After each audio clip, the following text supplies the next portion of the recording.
Bagong lipat lamang sa baryo masikap ang tatlong binatang si Nelson, Aaron at Ramrod. Wala silang ideya kung anong klase ng mga tao ang makakasalamuhan nila. Hanggang sa nalaman nga nila ang kwento tungkol sa maglolang tindera ng baboy.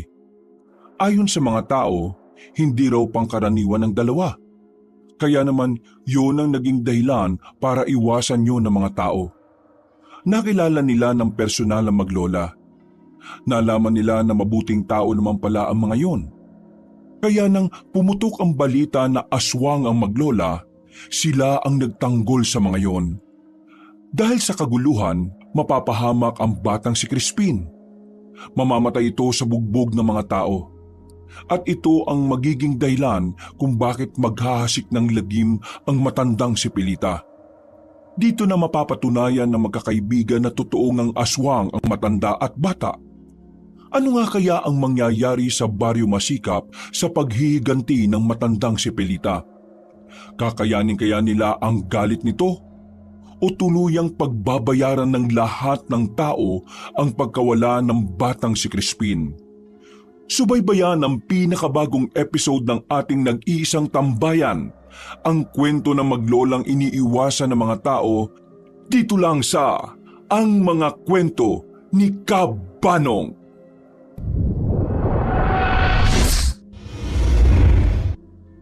Maaga pa lang ay hinahakot na ng tatlong magpipinsa ng kanilang gamit. Pinalayas na kasi sila sa bahay na pagmamay-ari ng kanilang tiyahin. Wala silang magagawa kundi ang umalis. Hindi naman dahil wala na silang pambayad, kundi dahil sila ang pinag-iinhitan nito. Nakaaway kasi ng kanilang tiyahin ang mga magulang nila. Kaya naman walang magawa ang ginang kundi sa kanilang ibunto ng galit. Bilisan nyo na kumilos dyan. Baka mamaya maabutan pa tayo ng tiyahin natin. Magbunga na naman yun. Pambira naman kasi. Away nilang matatanda. Nadamay pati tayo mga bata. Ito kasing si Tia Ising, asar talo. Palibasa, hindi niya kayang tapatang pagiging tarantado ng mga magulang natin kaya ayan, sa atin siya bumabawi. Palayasin ba naman tayo maayos naman tayong nagbabayad. Hindi lang maayos. Lagi pang may sobrang bayad natin. Ni hindi na nga niya binabalik yung sukli, di ba? Ngayon ko nga ba sa matandang yun? Minsan, hindi na makatwirang takbo ng mga isip nila Ewan ko ba sa mga matatandang yun? Minsan hindi na makatwirang takbo ng mga utak nila Ang mabuti pa, bilisan na natin. Sa halip na tayo pang lalong pag-initan, sundin na lang natin ang gusto niya para matahimik na siya. Siguro, pagsabihan na lang din natin ng mga magulang natin para itong isa tumigil na rin. Siya nga pala. Ayos na ba yung lilipatan natin? Oo, maayos na yun. Buti nga malapit lang May 2 palapag, sementadong bahay. Pero hindi dikit-dikit ang bahay. Probinsya type talaga yung mga bahay dun May bakuran na malawak, mga ganun. Saan ba yan? Diyan lang sa kabila. Pag-ikot mo rito sa kaliwa, yung baryo dyan, dun tayo. Malapit lang pala talaga. Pagkatapos ng kanilang paghahakot, sumakay na rin sila sa owner ni Ramrod. Hindi na nila hinintay pang makarating ang kanilang tiyahin. Pagawa mo na rin kaya to sa susunod, Ramrod. Nabugbog na yata to kakabiyahin ng mga produkto natin di penging pera pampaayos. Napapailing na lamang si Nelson. Pinaandar na lamang ni Ramrod ang sasakyan paalis. Hindi naman kalayuan ang bagong baryo na kanilang lilipatan. Pwedeng-pwede nga sana nilang lakarin pero dahil meron silang mga dala, ginamit na lamang nila ang kakarag-karag na sasakyan ni Ramrod. Okay pa naman pala Tumigil na rin sila sa tapat ng bakuran na tinuro ni Nelson. Malinis ang bakuran sa loob. Halatang inayos yon bago sila dumating. Hindi nagtagal, inisa-isa na rin nilang ibaba ang mga gamit. Agad nilang yung ipinasok sa bakuran nila. Pero sandali silang napatigil nang biglang makarinig sila ng sigawan sa di kalayuan. Nakita nila ang isang matandang babae at batang lalaki na sinisigawan ng manong. Ilang beses ko na ba kayong sinabihan na umalis na kayo sa tapat ng bahay ko? Hindi ba kayo nakakaintindi na hindi ito ang palengke? Doon kayo sa palengke magtinda ng mga paninda niyong malangsa. Ayaw naman nila kaming papwestuhin doon. Kaya sana pagbigyan niyo na lamang kami magtinda rito. Pagbigyan? Palagi na lang kayo pinagbibigyan kaya yan, umaabuso na kayo. Palibhasa mga walang pinag-aralan. Nagkatinginan ng magkakaibigan. Pare-pareho silang maagang nawalan ng lola kaya mawain sila sa matanda. Kaya na makita nila ang senaryong yon, hindi nila maiwasang hindi mahabag. Sandali nilang itinigil ang kanilang ginagawa at lumapit doon. Inabutan nilang parang kakaunting asar na lang ay sasaktan na ng matandang lalaki ang matandang babae. Sandali lang ho. Hindi naman ho yata tama na saktan niyo sila. Napalingon na matandang si Mang Joseph. Nakasimangot ang mukha nito. Salubong ang kilay at kitang-kita ang pagiging iritable nito sa narinig. At sino ka naman? Bulag ka ba? Nakita mo bang sinaktan ko? Kung hindi kami dumating, sinaktan nyo na eh. Kala nyo ba gawain ng tunay na lalaki ang ginagawa nyo? May kasama pang bata yung sinanay pero nagpapakita ka ng karahasan? Ano bang alam nyo sa issue na ito? Wala! Hindi ko nga kayo kilala eh. Taga saan ba kayo? At bakit nangyayalam kayo? Bagong lipat lang ho kami rito. Sa katunayan, kararating lang namin ngayon. At ito agad ang bumungad sa amin. Bilang tao na nanggaling sa lugar na walang karahasan, pero may tiyahing buwang, hindi namin kaya makakita ng ganitong klase ng pang-aabuso. At ako pa ngayon ang nang-aabuso. Kung alam nyo lang na ako ang inabuso nila, lagi nandito yan sa tapat eh. Ayaw umalis. Kahit anong sabi ko, nandito pa rin. Kaya sila ang abusado. Pwede nyo naman kasi silang kausapin na maayos. Hindi yung mananakit pa kayo. Nay, wala na ho ba kayong ibang mapupuntahan? Wala na talaga, iho. Doon naman sa palengke, parang iniiwasan kami ng mga tao. Itinataboy nila kami. Doon na lang po kayo sa tapat namin magtinda. Basta usapan lang natin, kailangan malinis kapag natapos na po kayo ha. Ayos po ba yun? Bida-bida pala itong mga to eh. Akala mo, wag ka na nga magsalita Manong. Di ka naman kausap eh. Nako, maraming salamat sa inyo. Tunay kayong mabubuti. Lumapit ang batang lalaki kay Nelson at tinawakan ng kamay ng binata. Nakangiting nagsalita ang bata sa kanya. Maraming salamat po. Ngayon po alam ko nang ang mga gwapo lang ang mababait. Anong sinasabi mong bata ka? Wag na ho kayo tumutol. Hindi naman kasi nagsisinungaling yung mga bata eh. Nay, linisin niyo na muna yung pinwestuhan niyo. Sabay lumipat na po kayo sa tapat namin. Maraming salamat talaga sa inyo, iyo. Padabog na lamang na umalis sa matandang si Joseph at pumasok na lang sa bakuran nito. Napapailing na lang din ng tatlong binata. Mula noong araw na yon, palagi nang nasa tapat ng bahay ang maglola. Tuwing gigising sila ng maaga, naroon na agad si Aling Pilita at ang batang si Crispin. May mga pagkakataon ngang binibigyan na rin nila yon ng pagkain. Sa paglipas pa ng mga araw ay parabang naging parte na ng buhay nila ang maglola. Hindi pa man nila kilala ng lubusan ng mga yon, may puwang na rin ng mga yon sa kanilang puso. Lunes ng gabi, nagtataka ang magpipinsan kung bakit hindi nila nakita sa tapat ang maglola. Naninibago kasi sila. Dati-dati kasi ay dumadaan muna ang mga yon sa kanila kapag hindi yon makakapagtinda.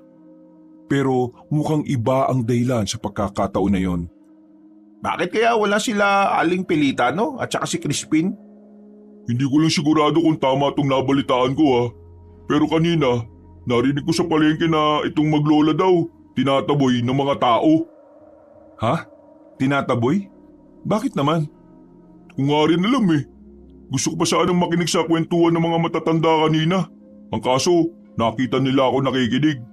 Kaya yun, umalis na lang ako. Ang bira talaga mga tao dito Wala nga tayong tiyahin na buwang dito. Pero meron naman mga kalugar na masasama ang ugali. Nakakaawa naman yung maglola. Hirap na ngang makabenta ng tinda nilang karne. Ganun pa ang trato sa kanila ng mga tao. Ay, siya nga pala.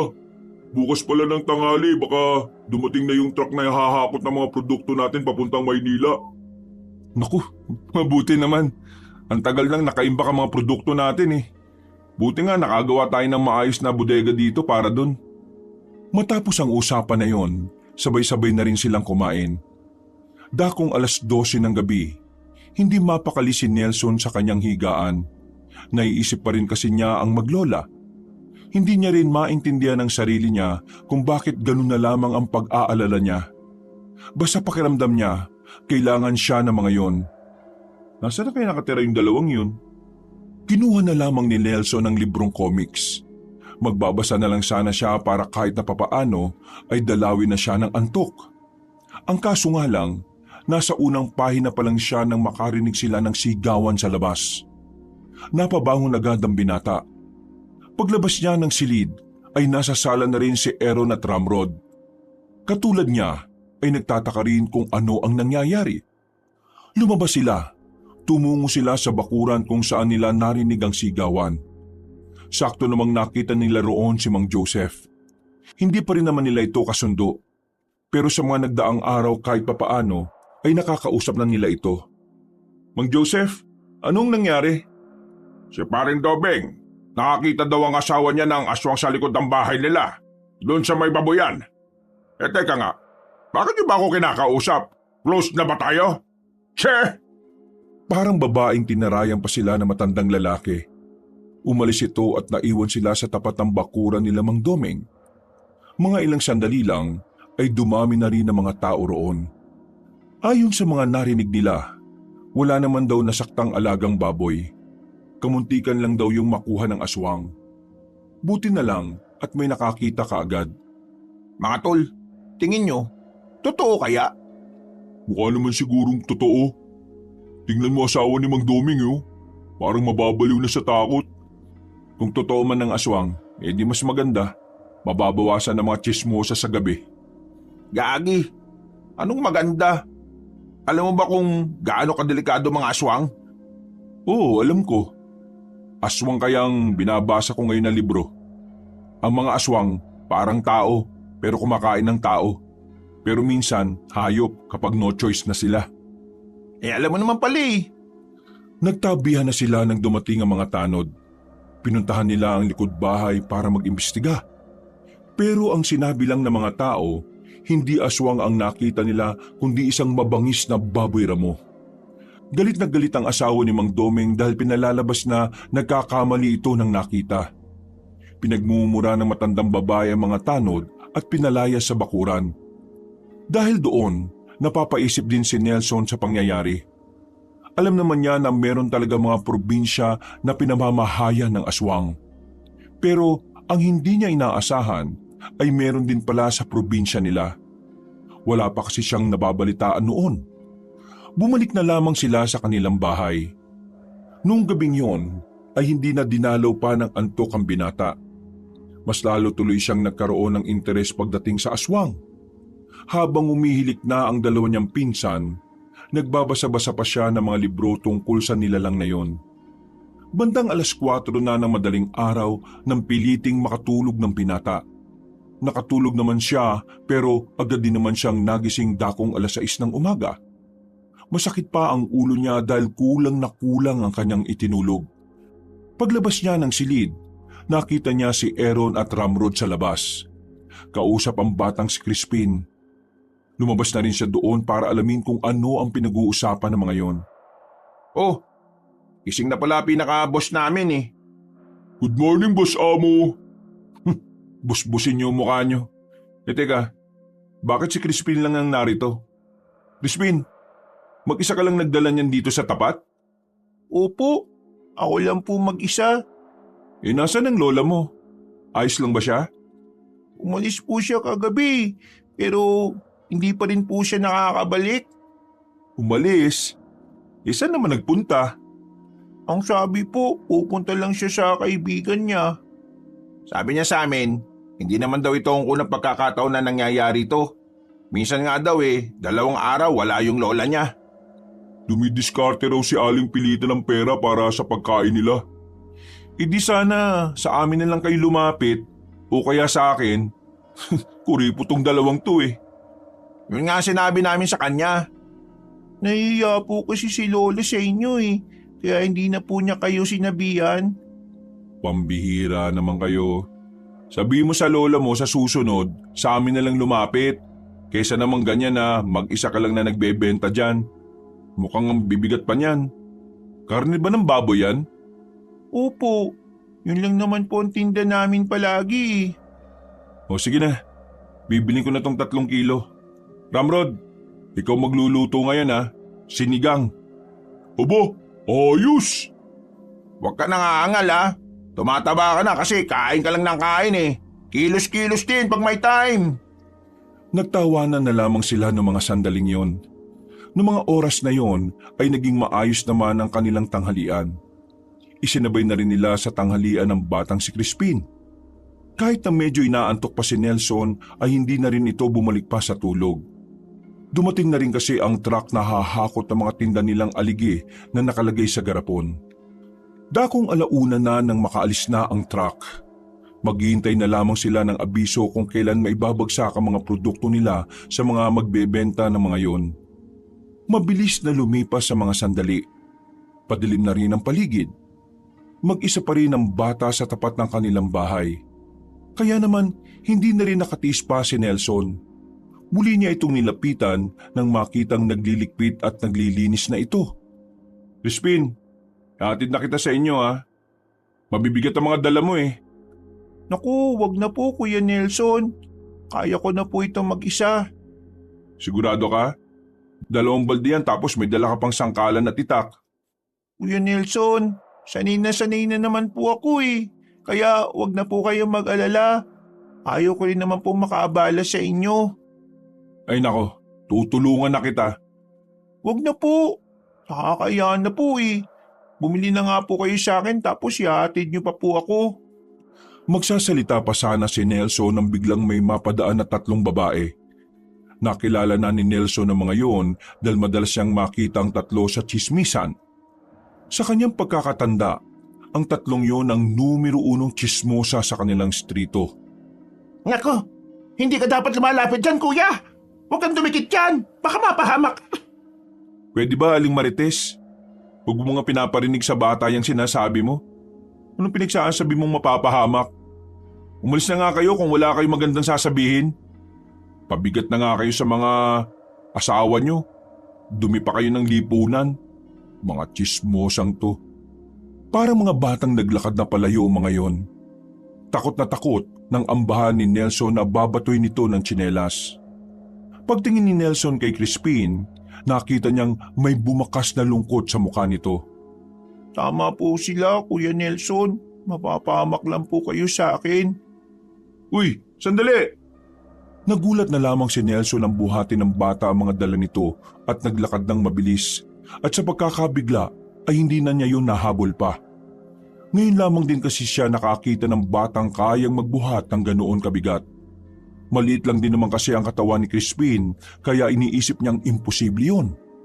Pero sa puntong yun, tila nagbago na ang pananaw ng binata. Nang makabalik na siya sa loob ng bahay, naikwento niya ang nangyari kay Aaron at Ramrod. Maging ang dalawa ay hindi rin makapaniwala. Ano? Binuhat ni Crispin yung 2 balde na may karne pa, tapos isang sangkalan at itak? Tapos, pabilis pa ka mo naglakad? Nabigla nga rin ako eh. Yung 2 balde, hawak niya sa magkabilang kamay ha. Yung itak, nasa likuran niya nakasabit. Mabigat din yun. Pero yung sangkalan mga tol, inipit niya lang sa kilikili niya. Sipin mo kung paano niya nagawa yun. Alam mo, dyan mo makikita na talagang nasanay sa hirap yung bata eh. Tingnan mo, yung mga imposibleng bagay na di dapat nagagawa ng mga gaya niya, parang madali na lang sa kanya. Eh baka mamaya robot si Crispin. Oy, joke lang. Mga tingin nyo naman parang ano eh. Joke ka pa. Alam mo namang seryoso usapan eh. Nakakaawa kaya yung bata? Eh di, ampunin mo na kaya. Bakit hindi ka ba naaawa? Naawa. Pero alam mo Boss Nelson, isang malaking insulto para sa mga taong nagsisikap na iparamdam sa kanilang kinaaawaan sila. Kaya sa halip na maawa kayo, dapat maging proud pa kayo. Kasi di ba, once in a lifetime, may nakita kayong batang willing mag-work to feed himself. But that's a child labor. At alam niyo naman na bawal yun. Oo, child labor nga. Pero sa kanila, hindi bawal yun. Ang tawag sa kanila kapag ganon, reality, realidad. Sabi nga sa nabasa kong kataga, minsan ang realidad ng buhay ang siyang lumalabag sa batas. Tama, kore, tumpak. Pero sino naman nagsabi niyan? Ewan ko, di ko na maalala eh. Ang mabuti pa, linisin na lang natin yung machine sa bodega para bukas simula na tayo ulit ang production. Bukas na rin yung dating ng mga bagong aligi. Lakas din pala ng tama mo no? Gabi na saka ka maglilinis ng machine. Alam mo sininghot mo, katol? Kung ayaw nyo, di ako na lang. Mabuti pa nga at na makapagpahinga naman muna ako. Napapailing na lamang si Ramrod sa kanila. Kanya-kanyang pasukan sa silid si Nelson at Aaron. Muling dinampot ni Nelson ang comics na binabasa niya. Hindi na niya namalayang nakatulog na pala siya, ilang minuto lang ang nakalipas. Nang magising siya ay madaling araw na naman. Pagtingin niya sa orasan, 10:00 pa lang. Nitong mga nakaraang araw, napapansin niya na sobrang napapaaga ang gising niya. Hindi niya rin alam kung bakit. Sumilip siya sa labas. Nagbabakasakali siyang naroon na ang maglola. May pagkakataon kasi noon na sobrang aga ng 2 roon. Pero napabuntong hininga na lamang siya nang makitang wala namang tao sa labas. Tumungo siya sa kanilang kusina. Nakaramdam kasi siya ng gutom. Umiling ang binata nang maalalang kakaunti lang pala ang kinain niya nung gabi. Pagbukas niya ng kanilang ref, narinig niyang tila nagkakagulo ang mga alagang baboy sa bakuran, ilang metro lang ang layo sa kanila. Ang unang pumasok sa isipan ni Nelson, walang iba kundi ang aswang na pinag-uusapan noong nakaraan. Kaya naman hindi na niya napigilan ng kanyang sarili na lumabas. Kumuha pa siya ng kutsilyo at inipit sa kanyang tagiliran. Dali-dali siyang tumungo sa harapan ng bahay nila Mang Doming. Sinubukan niyang pumunta sa gilid ng bahay.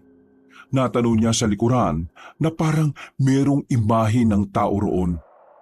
Tao po, Mang Doming! Yung alaga niyong baboy! Mang Doming! Sa kakasigaw ni Nelson, nabulabog na ang mga tao sa loob ng bahay. Naglabasan sila Mang Doming.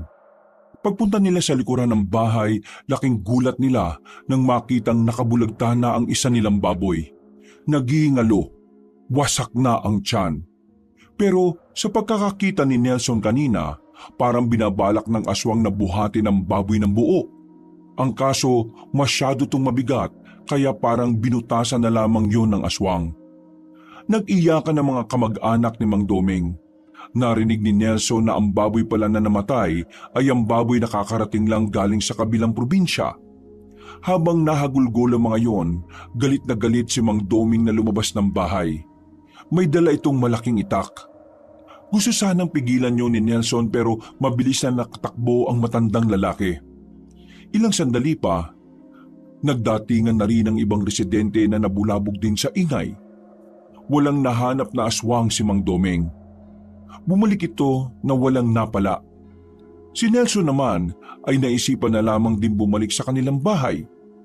Ano na naman bang ingay yun? 3:00 pa lang na madaling araw Nagising na rin pala ang dalawa niyang pinsan. Sadyang malalakas kasi talaga ang iyakan at sigawan. Dahil sa katahimikan ng mga sandaling yon, ay rinig na rinig hanggang sa kanila ang ingay. Yung ano kasi, yung aswang, umatake na naman. Ha? Totoo ba? Oo, nakita ko pa nga Napaayos ng upo si Aaron at Ramrod. Tila nagising ang diwa ng dalawa sa kanilang narinig. Nakita mo? Hindi yan joke? Ano itsura kung talagang nakita mo? Mahaba ang buhok, babae, nakabistida. Tapos naririnig ko, umaangil na parang aso. Pero medyo madilim sa babuyan Hindi ko nakita ng klaro yung muka. Malabo. Basta, yun ang aswang. Hindi ako pwede magkamali. Sinusubukan niyang kunin yung baboy. Mabigat. Kaya binutas na lang niya yung tiyan ng baboy. Tapos, kinuha niya yung laman loob. Grabe, brutal naman ang aswang na yan.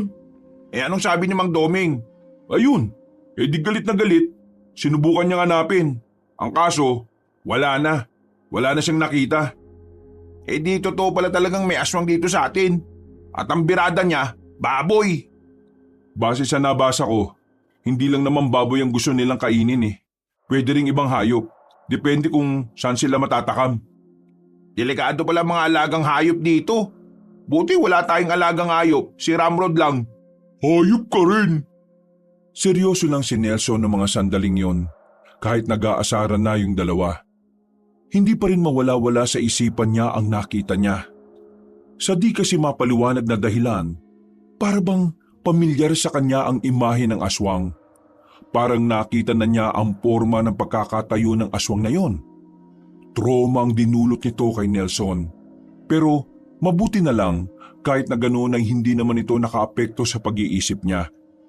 Nababahala siya pero kahit na papaano, malakas naman ang loob niyang hindi siya mapapahamak ng dahil sa aswang. O sige na, matulog na kayo ulit. Ako na lang maglilinis ng makina para mamaya production na lang. Linis na linis talaga to. Iba talaga tama mo no. Mga alas 4 pa lang Hindi na kasi ako makatulog dito. Iniisip ko yung aswang. Parang gusto ko siyang makita. Si Raulo, baka kapag ikaw naman ang inatake, maihi ka sa salwal mo. Tinan mo tong si Boss Nelson tulala. Ano? Ha? Ha? Hotdog! Tara nga! Pasok na sa loob! Bahala na si Ramrod dyan! Hanggang sa makapasok na si Nelson sa kanyang silid, naririnig pa rin niya ang usap-usapan sa labas. Malalakas ang boses ng mga yon. Mas lalo pang umingay nang dumating na rin ang mga tanod at ilan pang mga mag-iimbestiga sa nangyari. Kinaumagahan, kinausap ni Mang Doming si Nelson. Kinumpirma lang ni Nelson na aswang nga ang kanyang nakita. Pero wala siyang mabanggit na paglalarawan. Sadyang hindi klaro ang senaryo ng mga sandaling yon. Ganun pa man, nagpapasalamat pa rin sa kanya si Mang Doming. Dahil ang mga sinabi niya ay nagpalakas sa ideyang totoo ngang may mga aswang. Kumusta usapan niyo ni Mang Doming kanina? Nasa hapagkainan na sila habang nag-aalmusal. Kung tutuusin, masyado nang late ang agahan nila dahil alas 9 na. Hinintay pa kasi nila si Ramrod matapos. Ayun, tinanong lang ako tungkol dun sa nangyari. Sabi ni Mang Doming, mamayang hapon o gabi, may darating daw na albularyo na manunugis. Kakausapin daw ako. Anong sabi mo? Uulitin ko lang yung mga sinabi ko kay Mang Doming. Alam nga namang mag-imbento ko ng kwento, di ba? Baka mamaya ako pa ang paghinalaan nila. Uy, siya nga pala. Kaninang alas 6, nakita ko sa tapat yung maglola. Nilapitan ko kasi bibili sana ako ng tinda nila para sa tanghalian natin. Pero pagtingin ko sa tinda nila, biglang ayaw na nila. Binakalimutan daw sila sa bahay. Tapos ayun, biglang alis.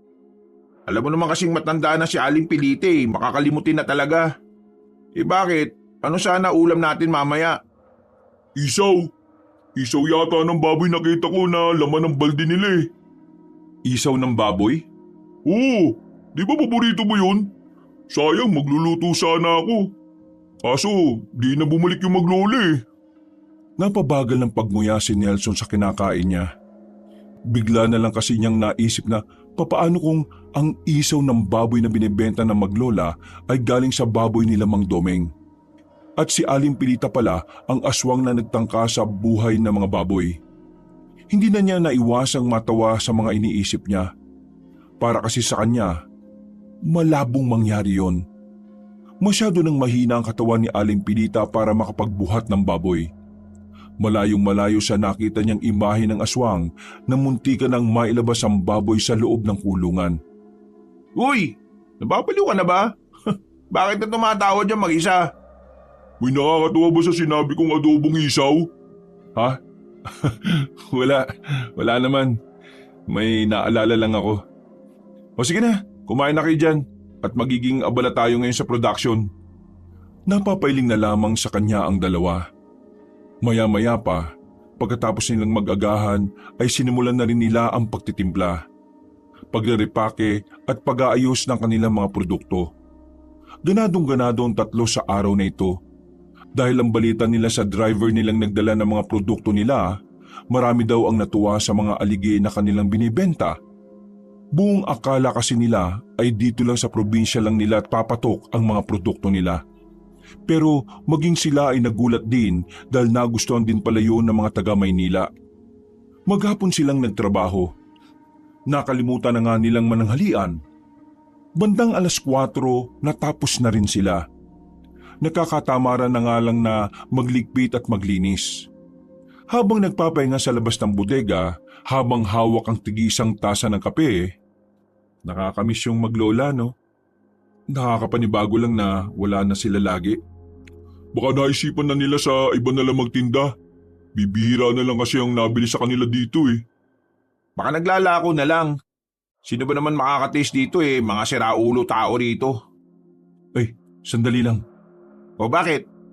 Kailangan ko magpa-load. Nag-text si Mary Jane. Sasagutin na yata ako, pre. Aba, asa ka pang sasagutin ka niyan? Mag-iisang buwan ka nang hindi nakakapasyal sa kanila. Ang nega mo, 3 buwan na nanliligaw insan natin. May pag-asa na yan, oh. Lugi pa ba siya? Businessman? Pogi? Tapos matalino? Ano siya, hilo, kung di niya sasagutin yan? Buti pati yung si Aaron eh. Di bale, kapag sinagot ako, ikaw lang ililibre ko. Uy, daya nito oh. Nagmamadaling lumabas ng bakuran ng binata. Nagtungo siya sa pinakamalapit na tindahan. Habang naglalakad, bigla niyang natanaw si Mang Joseph. Meron itong kasamang isa pang matandang lalaki. Tumigil ang dalawa sa harapan niya. Napahinto rin siya sa paglalakad nang mapansing nakatingin yun sa kanila. Ayan siya. Siya yung sinasabi nilang nakakita ng aswang nung gabing pinaslang yung baboy ni Domeng. Iha, pwede ba kitang makausap kung hindi ka naman maabala? Gustong-gusto ni Nelson na makausap ang babaeng si Mary Jane, pero hindi niya maintindihan kung bakit mas naging interesado pa siyang makausap ang matandang nasa harapan niya. Paiwan ko na kayo ha, at ako magluluto pa. Maraming salamat, Mang Joseph. Gusto ko naman po kayong makausap, ang kaso kasi may kailangan din ako makausap ngayon yung nililigawan ko. Baka ngayon na ako sasagutin Sige, kausapin mo muna. Marunong naman ako maghintay. Ayos lang po ba? Oo naman. Upo lang muna ako rito. Sige na. Agad na nagpa-load ang binata. Tinawagan niya ang dalaga. Hindi pa man siya nakakapagsalita, bumungad na agad ang isang masamang balita. Binasted siya ng dalaga dahil nakakita na ito ng mas gwapo at mas mayaman. Pagtapos ng usapan, agad na pinatay ni Nelson ang tawag dahil hindi na nito kinakaya ang mga naririnig mula sa dalaga. Hindi na niya maiwasang maiyak.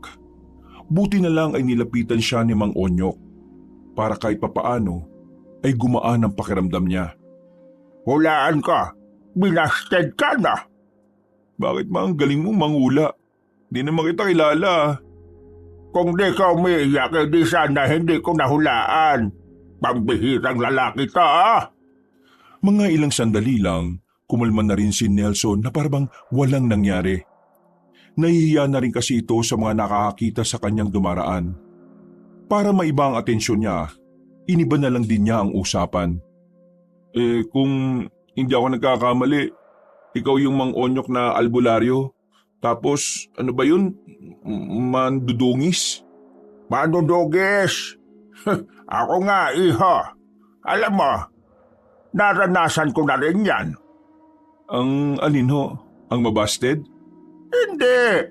Ang lumawit yung kulangot sa ilong. Alisin mo nga muna at naaalibadbaran ako.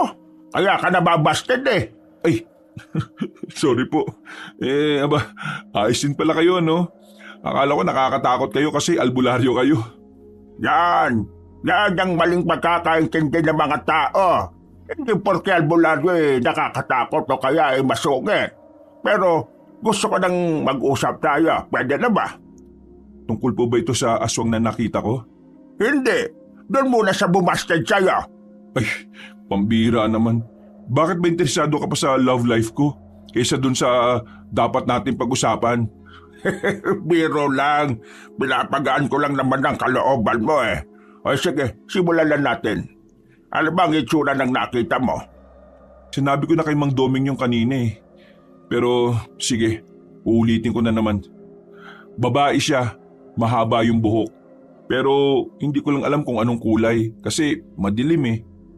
Parehong dahilan kung bakit hindi ko namukaan. Basta ang alam ko lang babae, mahaba ang buhok, nakabistida, tapos medyo malakas. Kasi muntikan na niyang mailabas sa kulungan yung isang baboy eh. Bigla siyang umalis nang makita niya ako.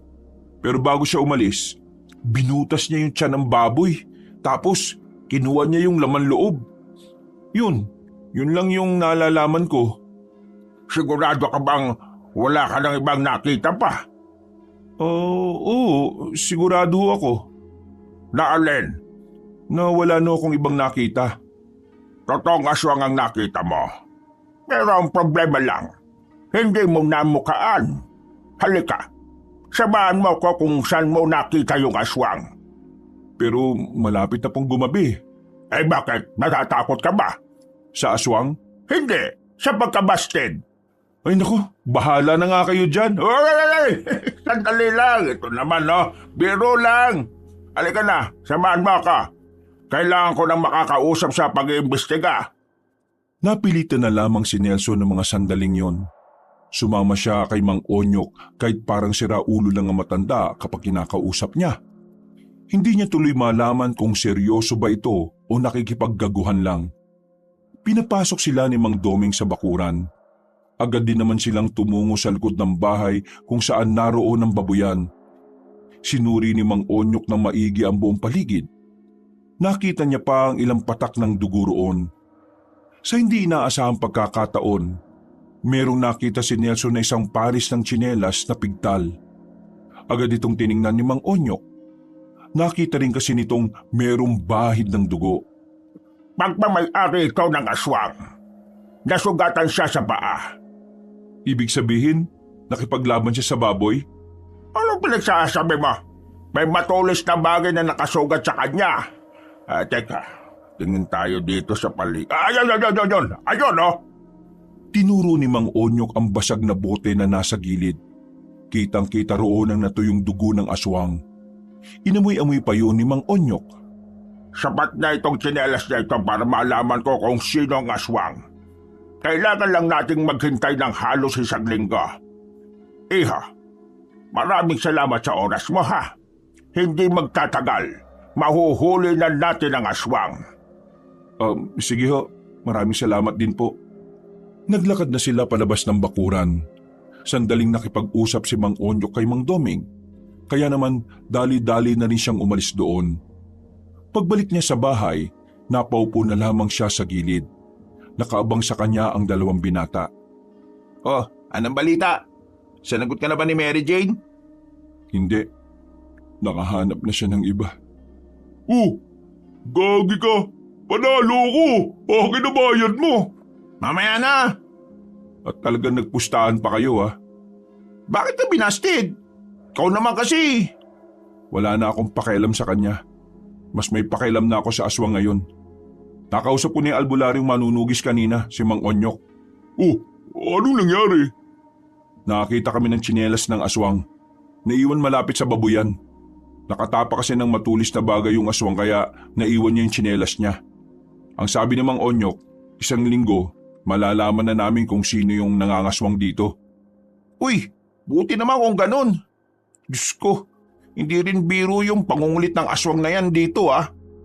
Isang malalim na paghinga na lamang ang nagawa ni Nelson. Aminadong kahit na papaano, kinakabahan din siya. Dahil kasi siya ang naging saksi, iniisip niya na baka siya na ang isunod ng aswang. Bagay na pinagdarasal niya na sana hindi yun mangyari. Lumipas pa ang 4 na araw. Sa wakas ay nagbalik na rin sa pagtitinda si Aling Pilita at ang batang si Crispin.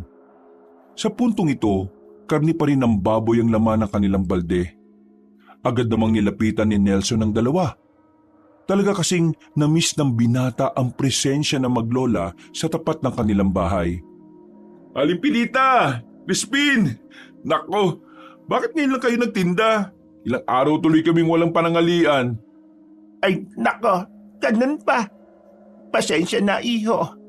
Nitong mga nakarang araw kasi nagkaroon ako ng sakit. Tapos nahawaan ko pa itong bata. Opo, nawaan po ako ni Lola. Kaya wala po kaming pagkain noon kasi wala po kaming tindi. Uy, biro lang yung sinabi ko Pero kumusta na po yung lagay niyong dalawa? Eto, kumaganda na ang pakiramdam.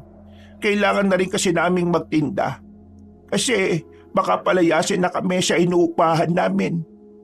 O sige ho. Habang abala pa ang dalawa sa bodega bibili na po ako ng 3 kilong baboy. Laman na may taba Habang naglalagay ng baboy si Aling Pilita sa plastik, napansin ni Nelson na nakabalot ng tela ang kaliwang paa ng matandang babae. Dahil sa pag-aalala, hindi niya naiwasang hindi magtanong. O Nay, ano po nangyari sa paa niyo? Ay, eto ba? Wala yan. Natapilok lang naman ako noong nakaraan. Okay. Sumang-ayon na lamang si Nelson kahit na may nakita siyang parang bahid ng dugo sa benda. Hindi na lamang niya yun ginawang issue. Iniisip niya na dahil sa katandaan, normal na lang talaga sa matanda ang magkasugat ng ganon. Lalo na't lumalabo na rin ang mga mata. Maraming salamat po. Kapag po meron kayong kailangan pwedeng-pwede po kayo magsabi sa amin. Ngumiti na lang ang matandang babae. Pumasok na lamang din si Nelson sa bakuran. Pinuntahan lang niya saglit ang dalawa sa bodega. Pero paglabas nila roon, wala na ang maglola. Oh, nasaan na yun? Sabi mo nandito. Oo nga, nandito nga kanina. Bumili pa nga ako ng baboy Baka naman kasi pumunta lang sila rito para pagbentahan tayo ng baboy. Tutuin mo na lang yan, Ramrod. Nagugutom na ako Nakakaumay na yung amoy ng aligi. Napapailing na lamang si Nelson ng mga sandaling yon. Para kasing kabuti ang maglolang yon na biglang lilitaw at bigla na lang ding maglalaho. Kinagabihan, napansin na magpipinsan na maraming tao sa labas. 10:00 na pala pero nagkalat pa rin ang mga residente. Karamihan sa mga yon, puro kalalakihan. Sa pagkakarinig nila, parang inaabangan ng mga yon na lumabas ang aswang. Dahil medyo naintriga ang tatlo at wala pa naman silang ginagawa at hindi pa rin dinadalaw ng antok, lumabas na lang din sila para makiosyoso sa mga yon. Mang Joseph, nag-aabang po ba kayo ng aswang? Bakit mo ko kinakausap? Close na ba tayo? Mang Joseph naman, ang sungit-sungit. May buwan ng dalaw ka ba? Mang Joseph, kung ano man ang mga nasabi namin noon, move on na lang tayo. Tsaka kayo din naman po yung may mali nun magsasalita ka rin. Wala pa nga akong sinasabi. Mga itsura nito mga ito. Ano naman kung nagabang kami ng aswang? Mag-aabang din kami. Baka nakakalimutan mo, Mang Joseph ako ang unang nakakita sa aswang. Ano naman? Sana ikaw na rin ang unang tao na kainin. Uy, masama ho yung ganyan, Mang Joseph Badu yan. Natigil ang kanilang usapan nang merong isang sumigaw. Namataan na raw di umano ang aswang. Kaya naman, hindi sila magkanda o gaga na puntahan yun. Nagkakatulakan pa sila. Pero pagdating nila sa bakanting lote, ang inabutan lang nila ay ang baliw na si Pedro. Isang lalaking namamasura at nangangalakal. Tinawanan lang sila ng taong yun. Mga inutil talaga to mga tambay na ito kahit kailan Hindi nyo ba alam ang pagkakaiba ng aswang sa taong baliw? Palibasa, mga walang utak, sira ulo't sakit ng lipunan. Ayusin yung mga trip nyo Napapiling na lamang sila na mapagtantong pinagdiskitahan lang sila ng mga tambay sa kanilang lugar. Napapakamot na lang sila ng ulo. Mauna na kayo. Hahanap lang ako ng pwedeng ihian. Uy, magtabi-tabi ka Baka mamagayang pututoy mo. Sira ulo! Nauna nang naglakad si Nelson at si Ramrod. Ilang minuto lang na makabalik na sila sa bahay nila. Sumunod na rin si Aaron. Napansin agad ni Nelson at Ramrod na parang wala sa sarili ang binata. Tinawag nga nila yon pero hindi naman sila pinansin. Dumiretso lang yon sa loob ng bahay. Anong problema nun? Ewan, baka namagayang pututoy. Nagtawanan na lamang ang dalawa. Kinabukasan, Kapansin-pansin na hindi gaanong nagsasalita si Aaron. Kapag tinatanong naman nila ito, lagi lang sinasabi ng binata na masama ang pakiramdam nito. Hindi na nakatiis si Nelson. Kinausap na niya ng maayos si Aaron. Pakiramdam kasi ni Nelson, may hindi sinasabi si Aaron sa kanila. Aaron, kahapon ka pa parang wala sa sarili ah. Ano bang problema mo? Wala nga. Masama nga lang ang pakiramdam ko. Hoy, Aaron, kilala kita ha. Hindi ka makakapagsinungaling sa akin. Alam kong may hindi ka sinasabi. Ay nako, oo na. Eto na, magsasalita na. Ang kukulit nito eh. Kasi, So ano ngang nakita mo? Nakita mo ba yung aswang? oo, nakita ko. Nakita ko siya sa di kalayuan sa inihian kong kawayan. Dalawa sila. Ha? Dalawa? Teka. Sigurado ka ba? Paano mo naman nasabi na aswang sila? Langya, may pakpak sila pareho eh. At saka parang naghahanda na sila sa paglipad nun. Ano? May pakpak? Aba, aswang nga yun. Teka, namukaan mo ba? Paano mamumukaan? Eh madilim. Basta, isang babae, isang lalaki. Kaya ba, balisa ka kasi natatakot ka na baka balikan ka nila? Hindi. Ano? Basta, wag na lang muna natin pag-usapan. Teka, wala na naman ba si Aling Pilita at si Crispin? Ang sabi ni Ramrod kanina, nasa labas daw. Pero umalis na rin kaagad pagkatapos niyang bumili ng baboy. Bakit? Wala naman. Tara, asikasuhin na natin yung produkto natin.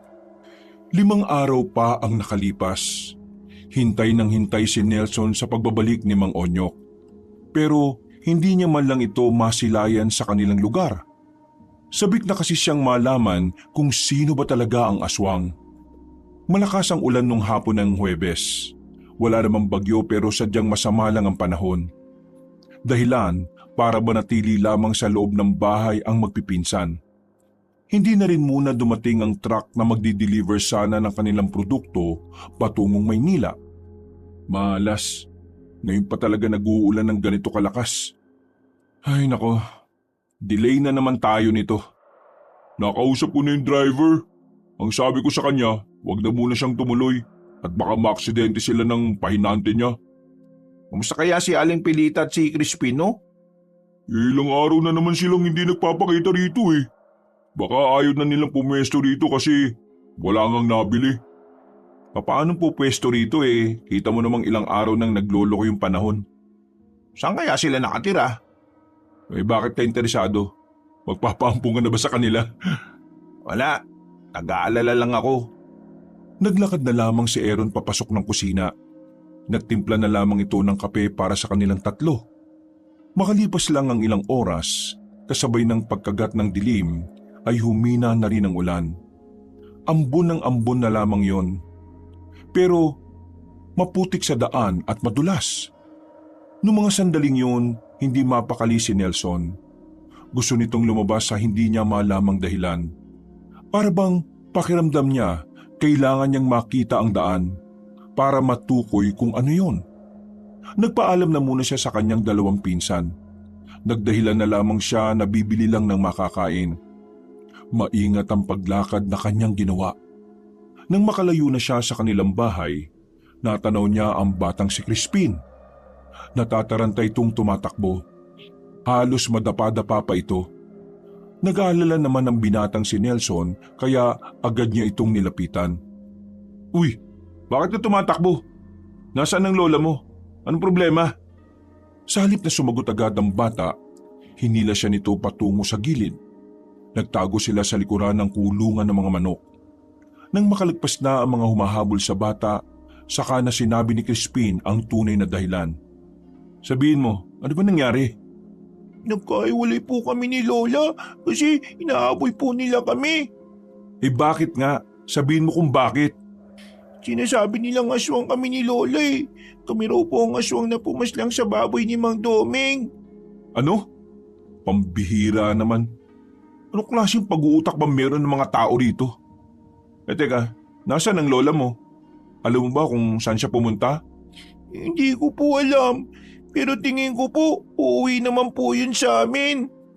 O sige, ituro mo sa akin ang bahay nyo. Ihatid kita.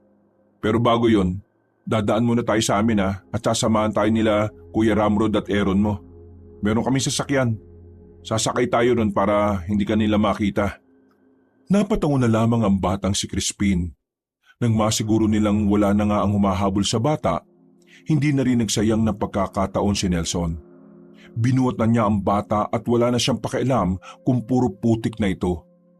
Hindi nagtagal, nakarating naman sila agad ng bahay. Oh, ano nangyari dyan? Mamaya ka na magtanong, ihanda mo sasakyan, aalis tayo. Ha? Eka, ano ba nangyayari dito? Sa biyahe na ako magpapaliwanag, kailangan nating mailayo ang batang to. Agad silang sumakay ng sasakyan. Pinagana agad ni Ramrod ang sasakyan. Pero dahil nga madulas ang daan at maputik, hindi naging madali para sa kanila na makaalis kaagad. Mabagal lamang ang kanilang takbo. Sa kamalas-malasan pa, lumubog pa ang gulong ng sasakyan nila. Sa tapat pa mismo ng mga tambay na humahabol sa bata. Kuya Nelson, sila po yung humahabol sa akin. Yumuko ka lang. Ako ang kakausap. Sige, magpapatulong tayo. Ibinaba agad ni Ramrod ang salamin. Tinawag ni Nelson ang mga tambay sa gilid na may mga hawak pang tubo. Inabutan nila ito ng pera para wala ng maraming daldal. Boss, patulong. Patulak naman ang sasakyan Nabalahaw kami. Sisilip pa sana sa loob ang isang tambay pero hinarangan na ito ni Nelson. Itinulak naman yun ng mga tambay at saka nakaabante na rin sila. Nakahinga ng maluwag ang batang si Crispin. Buong akala nila ay mahuhuli na sila ng mga tambay. Pero kahit na nakalagpas na sila roon, naging mahirap pa rin talaga para sa kanila na makaalis sa daan na yon. Lumulubog lang ang gulong sa putikan. Saan ba kasi tayo pupunta? Hindi na talaga nito kakayanin. Mas maputik na dun sa kabilang daan Sabi kasing bumili na ng bagong sasakyan Baliw, di naman sasakyan ang problema yung mismong daan. Mauna na muna kayo kung saan nyo man dapat dalhin yung batang yan. Ibabalik ko na lang muna ito sa atin. Paano ka? Hintayin ko na lang kayo sa atin. Aaron, tara, samahan mo ako. Crispin, tuturo mo sa amin kung saan ang daan ha. Bumaba na sila ng sasakyan. Agad na lumarga ang tatlo. Pumasok na sila sa kagubatan ng mga sandaling yon. Nagtataka naman si Nelson kung ano ang ginagawa nila roon. Pero dahil doon ang tinuro ng bata ay sinunod na lamang nila. Makalipas lang ang ilang sandali, nakarating na rin sila sa isang kubo. Napapalibutan ito ng matataas na puno. Sigurado ka ba na dito kayo nakatira? Napapaisip siya sa mga pagkakataong ito. Ang pagkakaalala kasi niya, nasabi sa kanya ni Aling Pilita na nakatira ang maglola sa isang paupahan. Malayong malayo ito sa nasa harapan nilang bahay ngayon. Ganun pa man, pumasok na lamang sila sa loob. Walang kagamit-gamit. Tanging papag lang ang naroon at 2 pirasong unan. Hindi na nag-usisa pa si Nelson at Aaron. Ang mahalaga na lamang para sa kanilang dalawa ay nakalayo na sila sa mga humahabol sa bata. Sigurado ka bang makakabalik dito, lola mo? Opo, nagpahabol po kasi siya para kakaunti lang ang hahabol sa akin. May tiwala po ko sa kanya na kakayanin niyang makaligtas. Ano ba talaga nangyari? Itong si Crispin at ang lola niya, sinasabing sila raw yung aswang. Kanina, tinutugi sila ng mga tambay. Tingnan mo naman insan, paano magiging aswang tong si Crispin? Ang liit ng katawan niya. Si Aling Pilita naman matanda na. Kita mo naman nahihirapan na rin kumilos. Wala lang talagang magawa mga tambay na yun Baka napagtripan lang sila. Yaman mo Crispin, huwag kang mag-alala. Susubukan naming mag-complain sa pamunuan ng baryo. Pananagutin natin ang mga tambay na yon dahil sa takot na dinulot nila sa inyo ng lola mo. Hindi na nagsalita pa ang batang si Crispin. Nanahimik na lamang ito at umupo sa gilid. Samantala, nilapitan naman ni Nelson si Aaron na kanina pa hindi gaanong nagsasalita. Ano na naman ang problema mo? Wala naman. Nabibigla lang kasi ako sa mga nangyayari. Sigurado ka ba? Oo nga. Sinong hindi mabibigla? Katatapos ko lang magugas ng puwet, papasok ka na ng bahay na dala ng batang yan tapos natataranta kayo. Kung sa bagay, natatarantan na rin kasi ako eh. Nakita ko kasi yung mga tambay na may hawak na tubo. Pero Nelson, hindi biro ang pinapasok natin ha. Baka pati tayo idabay nila kapag nalaman nilang tinutulungan natin sila. Uy, na mga boses mo. Baka marinig ka ng bata. Sinong tutulong sa batang yan? Nakita ko sa daan na hinahabol ang mga engot na tambay. Hahayaan ko na lang. Kawawa naman sila. Oo nga, naawa rin naman ako eh. Pero kasi, basta. Sana walang mangyaring masama sa atin. Walang mangyayaring masama sa atin, no? Wala namang makakaalam.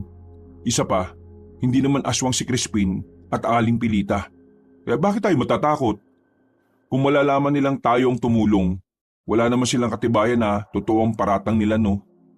Natigil lang ang kanilang pag-uusap nang dumating ang matandang si Pilita. Halatang nagulat din ito nang madatnan silang naroon sa kubo. Hindi na muna nakapagsalita ang matanda.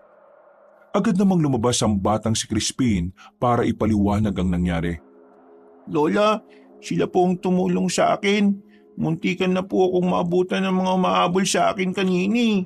Buti na lang po dumating si Kuya Nelson. Tapos hinatid po nila ako dito. Maraming salamat. Salamat ha. Pasensya na at Bakit po kayo pinaginala ang aswang na mga yon? May nakita ba silang kahina-hinala sa inyo? Ha? Kahina-hinala? Uy, investigador ka ba? Ayusin mo yung mga tanong mo. Ay, wala naman. Nagulat na lang kasi kami kanina nang bigla silang magsisigaw na aswang kami. Mabuti na nga lang malayo pa sila kaya nagkaroon kami ng pagkakataon na makalayo. Ganun po ba? Ngayon ligtas na kayo. Pag na muna kayong babalik doon ha. Siguradong mayayari kayo sa kanila. Alam niyo naman ang takbo ng utak ng mga tambay. Lahat gagawin nila para lang magkaroon ng kwenta sa mundong ito. Hindi na muna kami pupunta sa lugar ninyo. Siguro maghahanap na lang kami ng mga gulay rito para kainin namin. Hindi na po. Karni po ang kailangan nyo. Uy, ano bang ginagawa mo? Tinutulungan sila. Di ba yun naman dapat? Karni ang kailangan nila dahil kailangan nila ng sapat na lakas. Hindi sasapat ang gulay. Lalo na ngayon, mahihirapan sila. Kaya naman, Aling Pilita, kami na po bahala sa karne. Dadala na rin namin kayo ng bigas. Nako, sobrang-sobra na ang tulong na binibigay niyo sa amin. Sa puntong ito, mas lalo ko pong napagtanto na mabuti kayo. Na mabuti kayong tao.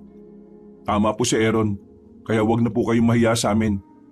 Ito naman po ganti na lang din namin sa inyo. Kasi dahil sa inyo, hindi na namin kailangan lumayo pa para bumili ng uulamin. Pero, puro naman po baboy yung binibenta namin sa inyo Nako, ayos lang naman yun. Ang mahalaga, may nakakain. Aling Pilita, magpalit na muna siguro kayo ng damit ni Crispin. Baka magkasakit kayo. Basang-basa kayo Lalabas na po muna kami ni Aaron. Ay, oo, sige. Mabuti pa nga. Lumabas na muna ang dalawang binata. Sandali silang nagkakwentuhan doon habang hinihintay na matapos ang maglola. Alam mo ba kung bakit ko nasabing mabuti ang maglola? Bakit? Curious nga din ako Kahit na may pagkakataon silang lumaban sa mga tao, hindi nila ginawa. Lalaban? Seryoso ka ba? Anong laban nila sa mga yun? Ano ka ba? Ha? Kahit sino, lalaban kapag pinaratangan ka na lang ng walang basihan, hindi ba? Dahil dun, kaya mo nasabing mabuting tao sila? Oo, pero meron pang ibang dahilan. Ayaw ko na lang magpaliwanag baka hindi na kaya ng utak mo i-process lahat. Anong tingin mo sa akin, bugok? Binutukan pa ni Nelson si Aaron ng mga sandaling yon.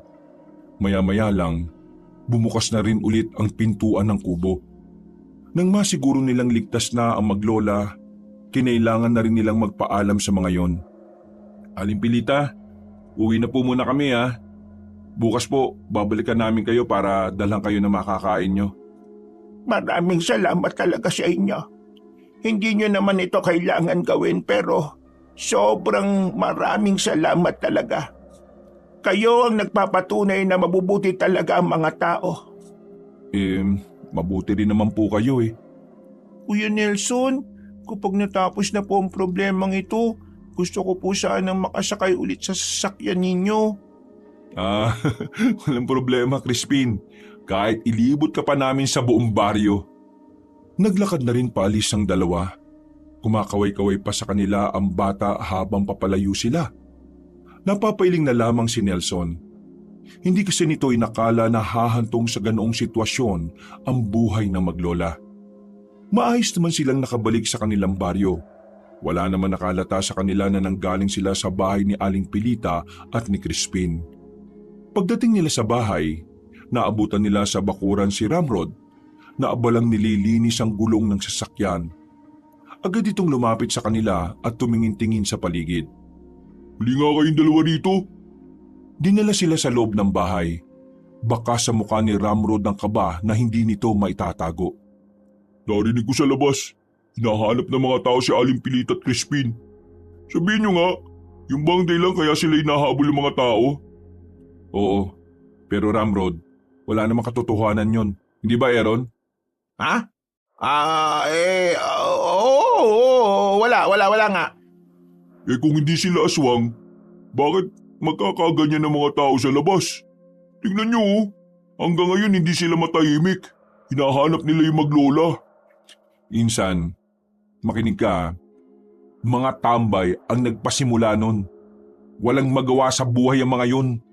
Nagpapasikat sa pamunuan ng baryo natin kasi kapag nahuli nila ang aswang, magmumukha silang magaling at hayaan na silang makatambay sa labas kahit na anong oras. Huwag kang nagpapaniwala sa mga yun. Pero sana, sinabi niyo man lang sa akin para di naman ako nagugulat. Wala naman kaming oras kanina eh. Kahit di naman ako, saka ko lang din nalaman nung naglalakad na kami. Anong plano? Anong nangyari sa maglola? Naihatid na namin si Crispin sa bahay nila. Magkasama na sila. Malayo naman yun dito kaya sigurado kaming walang makakatagpo sa kanila ron. Napag-usapan namin na tutulungan natin sila na makakain. Hindi na sila makakalis dun eh. Hanggat hindi nagiging malinis ang pangalan nila, tutulungan natin sila. Susubukan ko rin magreklamo sa barangay. Irereklamo ko yung mga taong bayan na yan. Walang magawa sa mga buhay ang mga loko eh. Ito, naisip ko lang naman What if aswang si Aling Pilita at Crispin? What if lang naman? Malabo. Nasabi ko na kay Aaron to. Malabo. Matanda na si Aling Pilita. Bata naman si Crispin. Kung sila ang aswang di sana nung pa sila nahuli. Ang bagal ng kumilos ni Aling Pilita. Mabagal kumilos, pero nagawa niyang takasan ng mga humahabol sa kanya? Siyempre. O ano, di ba nakakapagtaka yun? Bakit? Pinag-iinalaan mo rin ba sila? Hindi naman sa ganun. Tinitingnan ko lang yung anggulo na papaano kung tama nga mga tambay. Anong gagawin natin? Di kung sakaling aswang nga silang dalawa, hanggat hindi nila ako sinasaktan, hindi magbabago tingin ko sa kanila. Pero malakas ang kutob ko, hindi sila ang aswang. Hinding-hindi. Napailing na lamang si Nelson sa gilid. Sumandal na lamang din ito sa pader at napaisip. Sa mga puntong yon, pansamantala nilang nakalimutan ang tungkol sa kanilang negosyo. Si Aaron, tahimik na naman at parang sobrang lalim ng iniisip. Si Ramrod naman, pilit na kumukuha ng signal para makapagsaliksik mula sa internet. Habang si Nelson naman, binabasa ang libro tungkol sa mga aswang. Kumakalap ito ng kaalaman na maaaring tutukoy kung sino nga ba ang aswang sa kanilang baryo. Kinabukasan ng umaga, maagang tumungo si Nelson at Aaron sa palengke. Bumili sila ng ilang kilong baboy. Sinamahan na rin nila ng isda pati gulay. Hindi rin nila nakalimutan ng bigas. 6:00 pa lang ng umaga, ang dami-dami ng tao sa lansangan. Laman ng usapan ng mga yon ay ang maglolang Pilita at Crispin. Mukhang mainit na talaga yung maglola dito sa atin ah. Nelson, papalapit dito si Mang Joseph. Nagkunwaring nagtatawanan ng dalawa ng mga sandaling yon. Balak na lang sana nilang lagpasan ng matandang lalaki, pero bigla sila nitong tinawag. Napilitan silang tumigil at nagkunwaring walang alam sa nangyayari. Di ba, sa harap niyo pumupwesto yung dalawang salot na nagtitinda ng baboy? Makasalot naman tong si Mang Joseph. Sino bang tinutukoy nyo? Si Aling Pilita at yung apo niya? Sino pa ba? Bakit po? Ano bang meron?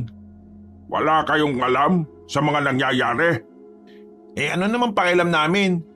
Di naman kami tsismoso gaya nyo. Abala kami sa negosyo, no? Well, yung maglolang yon ang tinuturong aswang. Hinahanap na sila ng mga tao ngayon. Ay nako, sinasabi ko na nga ba eh. Kaya pala una pa lang hindi na mapalagay ang loob ko sa kanila. Meron pala talaga silang itinatago. Uy, wag ko kayong ganyan ha. Hanggat wala tayong ebidensya, dapat hindi tayo basta-basta nagtuturo ng tao. Diyos! Anong ebidensya pa kailangan? Halos lahat naman ng tao rito sila ang tinuturo. Sige nga. Kapag kami nagkasundong lahat na ituro ka na aswang ka, kahit hindi naman, papayag ka? Malamang hindi. Buwang ka pala Ganun din yung maglola. Kaya buwang ka rin. Abat, loko ka. Hep. Tama na, masama ang nag-aaway. Kailangan na naming umalis. Sige na po, bye na ho. Hinila na ni Nelson ang kanyang pinsan na si Aaron bago pa sila mahalata ng matandang lalaki. Medyo makulimlim pa rin ang ulap ng umagang yon, pero naisampa na rin nila ang lahat ng kanilang produkto sa truck para madala sa Maynila. Pagkatapos, bandang 9:00 ng umaga, tumempo na sila ng alis para puntahan ang maglolang Pilita at Crispin. Tingin-tingin kayo sa likuran ha, baka mamaya may nagmamasid sa atin. Wala naman. Sige, tuloy lang. Sandali lang kaya, puro putik ang pa ako Mamaya mo na intindihin yan. Palang yan Sa kanilang pagmamadali, mabilis na rin silang nakaalis ng baryo nila. Pumasok sila sa masukal na kagubatan at tinahak nila ito kahit na madulas ang daan. Mga ilang sandali lang ay narating na rin nila ang kubo ni Aling Pilita at Crispin. Nasaktuhan naman nila ng pagpapakulunan ng tubig ang maglola. Nako, saktong-sakto. Nakabili na kami ng kakainin natin. Anong natin? Makikain din tayo rito? Oo naman. Mas masarap ang salo-salo, di ba Aling Pilita? Oo, tama. Mas masaya ang makakasabay kumain. May nakasalang na saging Nako, tulungan niyo muna akong alisin ang mga saging na yan. Ayan sana kasi ang tanghalian namin. Aling Pilita, nabalitaan ko po nangyari. Huwag po kayo mag-alala. Nasa inyo po ang suporta ko. Nako, maraming salamat. Huwag na munang pag-usapan yan. Nandito tayo para kumain ng magkakasama. Teka, nasan po si Crispin? Nandito lang yung kanina Ay baka ikinuha niya tayo ng kalamansi. May tanim kasi kaming kalamansi dyan lang sa tabi. Makalipas ang halos 1.5 oras, nailaga na rin nila ang baboy at nakapagsaing na rin. Sabay-sabay silang kumain sa bakuran. Naglatag lang sila ng dahon ng saging sa ibabaw ng lamesa. Isang malaking mangkok naman ang nasa gitna nito at ikinalat ang kanin sa dahon. Noong mga sandaling yun, masaya silang kumain. Kitang-kita ni Nelson ang kaligayahan sa mukha ng maglola. Kung ano-ano ang napag-usapan nila. Para silang larawan ng isang buong pamilya. Dakong alauna nang magpaalam na rin ang tatlo. Hindi kasi sila maaaring magtagal roon. May hinala kasi silang parang minamanmanan sila ng mga kalugar nila. Dahil na rin sa pinagkalat ni Mang Joseph na malapit ang maglola sa kanilang tatlo. Habang naglalakad pabalik ng kanilang baryo, hindi nila maiwasang hindi pag-usapan si Aling Pilita at Crispin. Alam nyo, naisip ko lang bakit hindi na lang kaya natin sila papuntahin ng Maynila? Ano naman ang gagawin nila sa Maynila? Mas kabisado nila ang buhay rito. May punto naman si Aaron. Bigyan natin sila ng trabaho. Nelson, masyado na tayong attached sa kanila. Kailangan mo ring alalahanin na may negosyo tayo. Sobra na ang gagawin natin kapag ganon. Isa pa, Pwede naman silang mamuhay ng ligtas dito eh. Kailangan lang natin silang mas ilayo. Pero wag nating ilayo sa kung saan sila sanay mamuhay. Kung sa bagay. Pero naisip ko rin, paano nga ba kung aswang nga talaga silang dalawa? May magbabago ba sa tingin ninyo? Ako? Hindi ko alam. Basta kung ano ang ginagawa nyo, sasakyan ko kasi may tiwala naman ako sa inyong dalawa eh. Ako, tingin ko wala namang magbabago. Kapag nakita ko mabait kang tao, kahit na saan ka nagmula, wala akong pakialam eh. Sana lang mapanindigan natin lahat ng sinasabi natin ngayon. O sige na, bilisan na lang natin maglakad. Naantok na ako eh. Nauna nang naglakad si Aaron. Sumunod na lamang sila roon. Nang makarating sila sa kanilang baryo, nagtaka sila dahil himalang wala silang nakikita mga tao sa labas. Wala rin sa mga bakuran. Sa hindi mapaliwanag na dahilan, ay bigla na lamang silang nakaramdam ng kaba. Nagmamadali silang umuwi ng bahay. Himala, walang tao. Baka napagalitan na ni Kapitan. Puro kasi chismis kasi ang alam ng mga tukmol na yan eh. Buong akala na magpipinsan ay kalmado lang ang sitwasyon. Kaya sa mga pagkakataong ito, naisipan na lamang muna nilang matulog. Ilang araw na rin kasi silang walang maayos na pahinga dahil sa kakaisip ng kung ano-ano.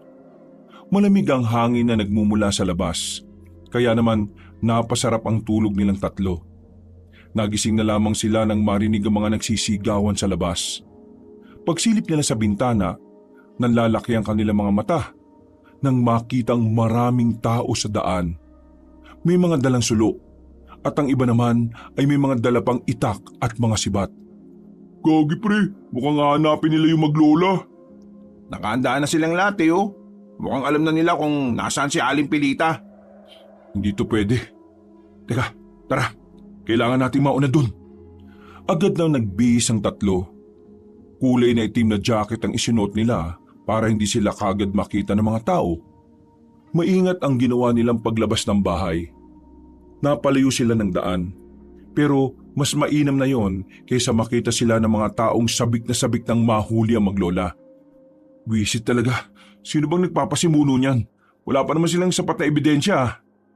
Nagmamadali silang tumawid sa kabilang parte ng daan nang makita nilang naghahanda na sa pag-alis sa mga yon.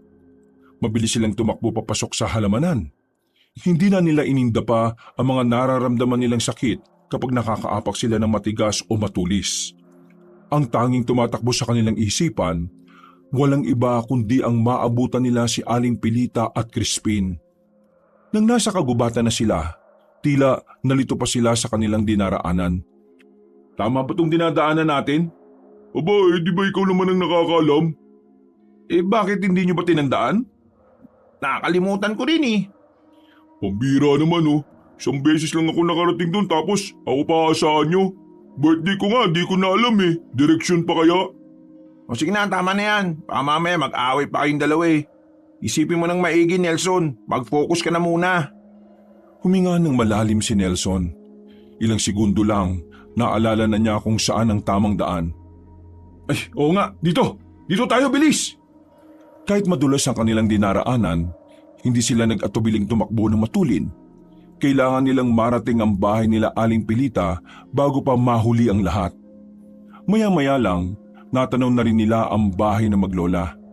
Pero halos manlambot sila nang makitang naroon na rin pala ang taong bayan. Kalmado mga taong nakapalibot doon. Wala silang naririnig na kahit na anong ingay. Bagay na ipinagtataka at nagdudulot ng kaba sa tatlong magpipinsan. Mabilis silang naglakad palapit. Napatingin pa sa kanila ang mga yon.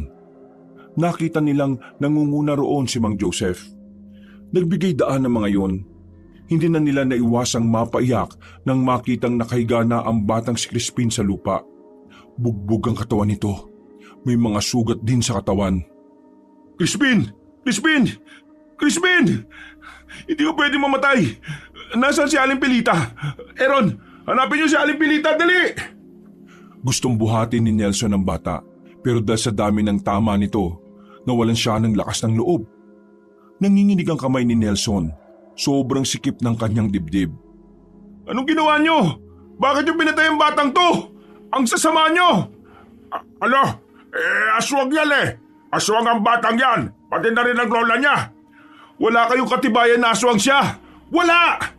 Narinig ko ang usapan eh. Napakawalang puso mo! Pati bata, dinamay mo! Biglang kinwelyuhan ni Ramrod ang matandang si Joseph. Sinuntok niya ito ng isang beses. Susundan pa sana nito pero inawat na ito ni Aaron. Kahit na ano pa mang klase ng nilalang o tao, wala kayong karapatan na kumitil ng buhay ng isang inosenteng bata. Bakit ba kayo nagagalit sa akin? Ginawa ko lang ang makabubuti sa kaligtasan ng mga tao. Bakit niyo ba pinagtatanggol ang aswang na yan? Aswang ang batang yan pati ang lola niya. Mga kasama, etong tatlo, protector ng aswang. Manahimik ka! Ito ang tatandaan mo, Mang Joseph. Pagbabayaran mo ang ginawa mo. Sinasabi ko sa iyo. Abot, nagbabanta ka pa talaga ngayon ha? Napalingon ng lahat sa gilid nang biglang dumating si Aling Pilita. Marahang lumapit ang matanda. Maingat nitong hinawakan si Crispin na wala ng buhay. Crispin, apo ko, ano nangyari sa iyo? Crispin, apo, nandito na si Lola. Nabili ko na ang gusto mong pagkain. Nandito na ang Lola. Crispin, gising na Crispin. Huwag ka naman ganyan na po. Huwag mo naman iwan ang Lola. Hindi kaya ng Lola na wala ka, Apo. Apo! Humagulgol ng iyak si Aling Pilita. Noong mga sandaling yon, tila na konsensya ang mga tao. Para bang bigla na lang nahiya. Nang tumigil sa pag-iyak, lumingon si Aling Pilita sa mga tao. Ang kalungkutan ay napalitan na ng puot at galit. Kayong mga tao kayo ang tunay na mapangabuso sa lipunan, hindi kami. Kayo ang tunay na salot, hindi kami. Bakit? Bakit hindi nyo na lamang kami hayaang mabuhay ng gaya ng normal na pamumuhay ninyo? Bakit? Bakit kayo lang ba may karapatang magkaroon ng kapayapaan? Bakit? Bakit masama ang tingin nyo sa amin kahit na kayo naman ang tunay na gumagawa ng kasamaan? Dito ginawa sa apo ko. Masama rin kayo. Pinatay niyo ang baboy ni Paring Domeng. Dahil sinaktan niya ang apo ko. At wala kayong alam lahat doon. Dahil una pa lang, ayaw niyo na sa amin. Ngayon, kayo na mismo ang nagbigay ng dahilan sa akin para maging masama. Matagal kaming nanahimik. Matagal naming sinubukan na maging mabuti. Pero wala kayong ibang ginawa kundi maltratuhin kami. Kaya ngayon, ipapakita ko sa inyo kung paano maging masama ang dating reyna ng mga aswang. Pagkatapos sumigaw na matandang babae, biglang nagbago na ang anyo ni Aling Pilita. Pumangit ang mukha nito. Ang kuba na matanda ay naging diretsyo na ang tinig. Lumitaw ang malapad at kulay itim nitong pakpak. Humaba ang mga kuko nito. Nasabi ko na nga be, aswang ang maglolang yan eh. Ang matatapang na residente ay bigla na lamang nagpulasan. Inatake sila ni Aling Pilita. Parang mga papel lang na binalibag ni Aling Pilita ang mga tao. Ang iba naman ay pinagkakakalmot nito. Habang si Mang Joseph at Mang Doming naman ay nakatakas. Sa isang iglap lang, nagkalat na agad ang mga bangkay ng mga tao. Habang ang tatlong magpipinsan nakatayo lang sa gilid. Hindi sila makapagsalita. Hindi sila makagalaw. Masyado silang nabigla sa kanilang nasaksihan. Hindi sila makapaniwala na tama ang sinasabi ng mga tao. Nang lumingon sa kanila si Aling Pilita, nagtindigan ang kanilang mga balahibo. Aminadong kabado at natatakot din sila sa matanda. Sobrang layo na nito sa dati. Ang mahinahong boses nito ay napalitan na ng tila galit na tinig. Ngayong alam niyo na ang tunay naming kulay. Pwede niyo na kami kalabanin. Malaya na kayo mag-isip kung paano niyo ako papaslangin. Hindi namin gagawin yon. At bakit hindi? Pare-pareho lang kayong mga tao. Masama ang tingin niyo sa amin. Kaya niyo lang magpakabuti sa mga kapwa ninyo lang tao. Pero sa amin, hindi! Nagkakamali ka, Aling Pilita. bago mangyari ang lahat ng ito, alam ko ng aswang kayo ni Crispin. Nung gabi umiya ako sa kawayanan, nakita ko kayong dalawa ni Crispin at alam kong kayo yon base sa boses ninyo. Pero kahit na nalaman ko ang lihim ninyo, wala akong pinagsabihan kahit kay Nelson at Ramrod. Hindi ko yun sinabi kasi alam kong mabuti kayo kahit na aswang kayo. Kahit na ano pang sabihin ninyo, hindi lang magbabago ang katotohanan na pinatay ng mga tao ang apo ko. At hindi ako papayag na dito magtatapos ang lahat. Ipaparamdam ko rin sa kanila kung paano mawala ng minamahal sa buhay. Maingat na kinuha ni Aling Pilita ang bangkay ni Crispin at agad na rin itong lumipad. Napahawak na lamang si Nelson sa bakuran. Mas naramdaman niya ngayon ang panlalambot. Masyado siyang nawindang sa mga nangyari. Nang makabalik na sila sa kanilang baryo, tulala lamang sila habang nasa tapat ng bahay. Sa kalagitnaan ng kalaliman ng kanilang iniisip, ang mga residente ay natataranta na kung ano ang gagawin. Natatakot sila sa pagdating ni Aling Pilita. Pero nung gabing yon, walang paghihiganti na nangyari. Marahil, nung mga oras na yon ay nagluluksa pa ang matandang babae. Pero alam ng lahat na pagkatapos ng luha, dugo naman ang papatak sa lupa. Ano gagawin natin ngayon? Nelson, uy! Ha? Hindi ko alam. Hindi ko na alam.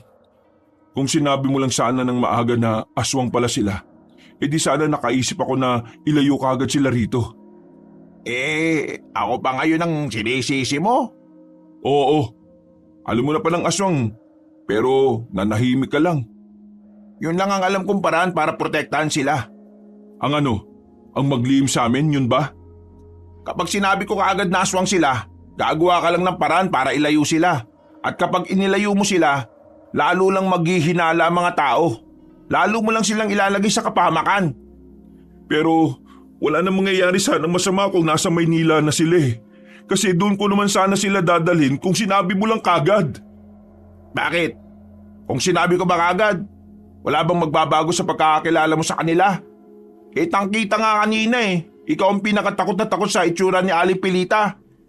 Wala nang nagbago sa pagtingin ko sa kanila. Mabuting tao pa rin ang tingin ko sa kanila kahit na aswang sila. Sus! Alokohan! Hindi ka kasi nag-iisip eh. Tama na nga! Di na may babalik ang buhay ng bata kahit na magsuntukan pa kayong dalawa. Hindi na may babalik ang buhay ni Crispin. Pero pwede natin bigyan ng hustisya na isumbong natin sa pulis. Nag-iisip ka ba? Tingin mo may batas para sa mga aswang? Wala! Tama na nga! Naririndi na ako sa inyo eh! Ano? Masakit? Sinuntok ni Ramrod ng tig-isa si Nelson at Aaron. Bumulandra ang dalawa. Parehong may luhilupa nang bumangon sila. Wala na tayong magagawa sa bagay na nangyari na. Ang dapat nating isipin ngayon ay kung paano natin ililigtas si Aling Pilita. Kung paano natin siya mapipigilan. Gusto niyong makabawi kay Crispin, di ba? Tulungan natin ang lola niya. Tila nahimasmasan na si Nelson at Aaron noong mga sandaling yon. Nanahimik na sila. Isang malalim na paghinga naman ang pinakawalan ni Ramrod. Maging ito rin ay sumasakit na rin ang ulo. May naisip na akong paraan para mapakalma natin si Aling Pilita. Anong paraan? Kailangan natin siya makausap. Kailangan natin siyang masabihan. Magulo pa isip niya Aling Pilita eh. Hindi niya tayo pakikinggan. Hindi natin to pwede ipagpaliban, Aaron. Anumang oras, pwede niyang ubusin ang mga tao dito. Kailangan niyang kumalma. Pero paano natin siya makikita? Lumipad na siyang kasama ang apo niya. Kailangan natin bumalik sa bahay nila. Nakakasiguro ako na dadaan pa rin sila doon. Naroon mga alaala ni Crispin eh. Pero sa ngayon, kailangan na muna natin makapagpahinga. Para naman tuminuyang utak niyo. Pumasok na lamang si Ramrod sa loob ng bahay. Naiwan naman ang dalawa sa labas na walang balak magpansinan. Nanatili lang si Nelson sa gilid. Naiwan na siya ni Aaron doon. Nakatulala na naman si Nelson. Hindi pa rin niya makalimutan ang itsura ni Crispin nang abutan nila ito. Hindi niya matanggap na ganoon ang sinapit ng bata. Kahit na aswang yon, para sa kanya hindi dapat danasin ng isang musmosang karumal-dumal na senaryong yon. Muling nagsara ang kanyang kamao. Kung makikita niya lamang si Mang Joseph at Mang Doming sa mga sandaling ito, siguradong sinapak niya na ito ng paulit-ulit sa muka. Napakasama nila. Hindi ko sila mapapatawad. Pumasok na rin si Nelson sa loob na kalipas ng halos 3 oras. Nakaramdam na sila ng antok sa sobrang sama ng loob. Kinabukasan, paggising niya, nakita nila si Mang Onyok sa labas. Nilapitan nila yon para alamin kung ano ang kailangan nito. Bakit kayo nandito? Nabalitaan ko nangyari kagabi. Mang Onyok, sabihin niyo nga sa akin, nung sinabi niyong matutukoy mo kung sino ang aswang, natukoy mo ba talaga? Hindi ka na nagpakita sa akin nun eh. Inatake ako ng aswang na iyon nang malaman ko kung sino sila. Kaya ilang araw akong nakaratay sa higaan. Nang maging ayos na ako, kinausap ko ang kapitan ninyo tungkol doon. Gusto ko sanang idaan sa maayos na usapan. Ikaw ang nagkalat kung sino ang mga aswang? Dahil sa'yo, nag-alsa ang mga tao laban sa kanilang maglola. Ikaw ang may kasalanan kung bakit sila namatay. Wala kayong awa. Hindi sila masasamang aswang. Sinubukan nilang mamuhay ng parang gaya sa atin. Bakit hindi ako nagsabi? Wala sa aming dalawa ni Kapitan. Si Joseph. Narinig niya ang usapan namin noon. Hindi ko na siya nagawang pigilan pa dahil mas inuna kong kausapin si Pilita. Kagabi, sinabihan ko siya na umalis na sila. Yun yung oras na bumalik na siya sa kubo nila pero huli na ang lahat. Gumawa ko ng paraan para iligtas sila dahil alam ko na hindi sila masama. Kilala ko silang maglola. Kilala ko si Pilita. Kababata ko si Pilita. Biktima lang din siya ng yanggaw noong kabataan namin. Patawad kong wala akong nagawa. Marahang binitiwan ni Nelson ang kwelyo ng matandang albularyo. Sa puntong ito ay kumalman na rin ang kalooban ni Nelson. Sumakit na lang ang ulo nito dahil sa lahat ng kanyang nalalaman. Kailangan natin siyang pigilan sa gusto niyang gawin. Kailangan natin siyang pakalmahin. Dahil kapag nilamon na siya ng galit, baka mangyari na ang hindi dapat. Bakit? Ano yung hindi dapat? Diretsyon mo na nga kami, Mang Onyok. Mawawala siya sa katinoan. Magiging isang mabangis siyang aswang na wala nang kinikilala. At kapag nangyari yon, wala akong ibang magagawa kundi ang paslangin siya bago pa niya maubos ang lahat kasama tayo. Nung umagang yon, sinubukan nilang mag-usap-usap tungkol sa kung papaano nila makukumbinsi si Aling Pilita. Alam ni Mang Onyok kung saan yun maaaring nagpunta. Ang tanging kailangan nilang gawin ay mag-isip ng mga salitang makakapagpalinaw ng kaisipan na matanda. Yun na lamang ang natitirang paraan na alam ni Mang Onyok. Kapag hindi nila yun nagawa, sisiklab ang kaguluhan. Ito ang tatandaan ninyo. Pipigilan natin si Pilita hindi dahil gusto natin protektahan ang mga may kasalanan sa kanya, kundi dahil gusto natin siyang iligtas at ilayo sa kasamaan. Wala tayong ibang gagawin, wala tayong kakampihan, wala tayong paninindigan. Mang Onyok, tingin ko, ikaw ang dapat kumausap sa kanya eh. Ikaw mas nakakakilala sa kanya. Hindi! Kailangan magkakasama tayo. Kailangan maramdaman niya na marami pa rin naniniwala sa kanya. Pero paano kung masalisan niya tayo? Paano kung umalis na tayo pero narito na pala siya sa baryo? Akong bahala. Meron akong dalang medalyon. Umiinit ito kapag nasa paligid siya. Kailan natin to gagawin? Mamayang 6:00, aalis na tayo. Kailangan bago gumabi, maabutan natin siya doon. Sigurado akong gabi niya gagawin ang paghihigante. Anong kailangan naming dalhin? Wala. Tapang lang. Kasi hindi natin sigurado kung ituturing niya tayong kakampi o kaaway. Nung araw na yon, nanatili lang sila sa loob ng bahay ni Nelson. Nagpapalipas lang sila ng oras. Hindi sila lumalabas dahil baka pag-initan lang din sila ng mga residente. Tahimik lamang si Nelson sa gilid. Sa mga sandaling ito ay kalmado na siya at malinaw na rin ang pag-iisip niya. Napatingin siya kay Aaron. Napatingin din naman ito sa kanya. Sinenyisan niya itong lumapit. Nakasimangot din naman yung lumapit. Kung makasitsit ka, parang nangsisitsit ka lang ng bata ah. Subukan niyo mag-away na naman. Talagang bubugbugin ko kayong dalawa. Hindi naman kami mag-aaway eh. Hihingi lang ako ng paumanin sa nagawa ko kanina. Aaron, pasensya na ah. Nadala lang ako ng emosyon ko. Hindi ko intensyon na sisihin ka. Sa katunayan, narealize ko kanina na tama lang din ang ginawa mo. Wala na yon. Naiintindihan din naman kita eh. Alam naman nating lahat na sa ating tatlo, ikaw ang mas close sa maglola. Pasensya na rin kung ano man ang nasabi ko kanina. Nagkamayan ang dalawa. Napangiti na lamang si Ramrod sa kanila. Si Ramrod ang pinakabata sa kanila, pero parang ito ang panganay pagdating sa mga ganoong bagay. Alam mo, naranasan ko rin yan. Ang alin po? Yung makipagbati? Hindi. Yung hindi magsuot ng brief. Kita ko pututoy mo, iha! Hindi na bumukaka pa si Ramrod nang sabihin niyo ni Mang Onyok. Sa unang pagkakataon mula kagabi, nagawa na nilang matawa. Pinapasawa ko lang kayo ha. Masyadong mabigat ang mga nangyayari. Siguro naman may karapatan tayong tumawa. Bago man lang tayo maiyak mamayang gabi. Sandaling natigil ang kanilang pag-uusap nang marinig nilang may tumatawag sa labas. Pagsilip nila, nakita nila si Mang Joseph na may mga kasamang lalaki. Armado mga yon, pero hindi mga pulis. Sa pagkakaalam ni Mang Onyok, ang mga yon ay mga residente lang pero may mga tinatagong baril. Kinabahan na ang magpipinsan, pero pinakalma sila ni Mang Onyok. Huwag kayong lalabas. Ako nang haharap sa kanila. Naglakad palabas si Mang Onyok, kaswal lang itong lumapit kay Mang Joseph.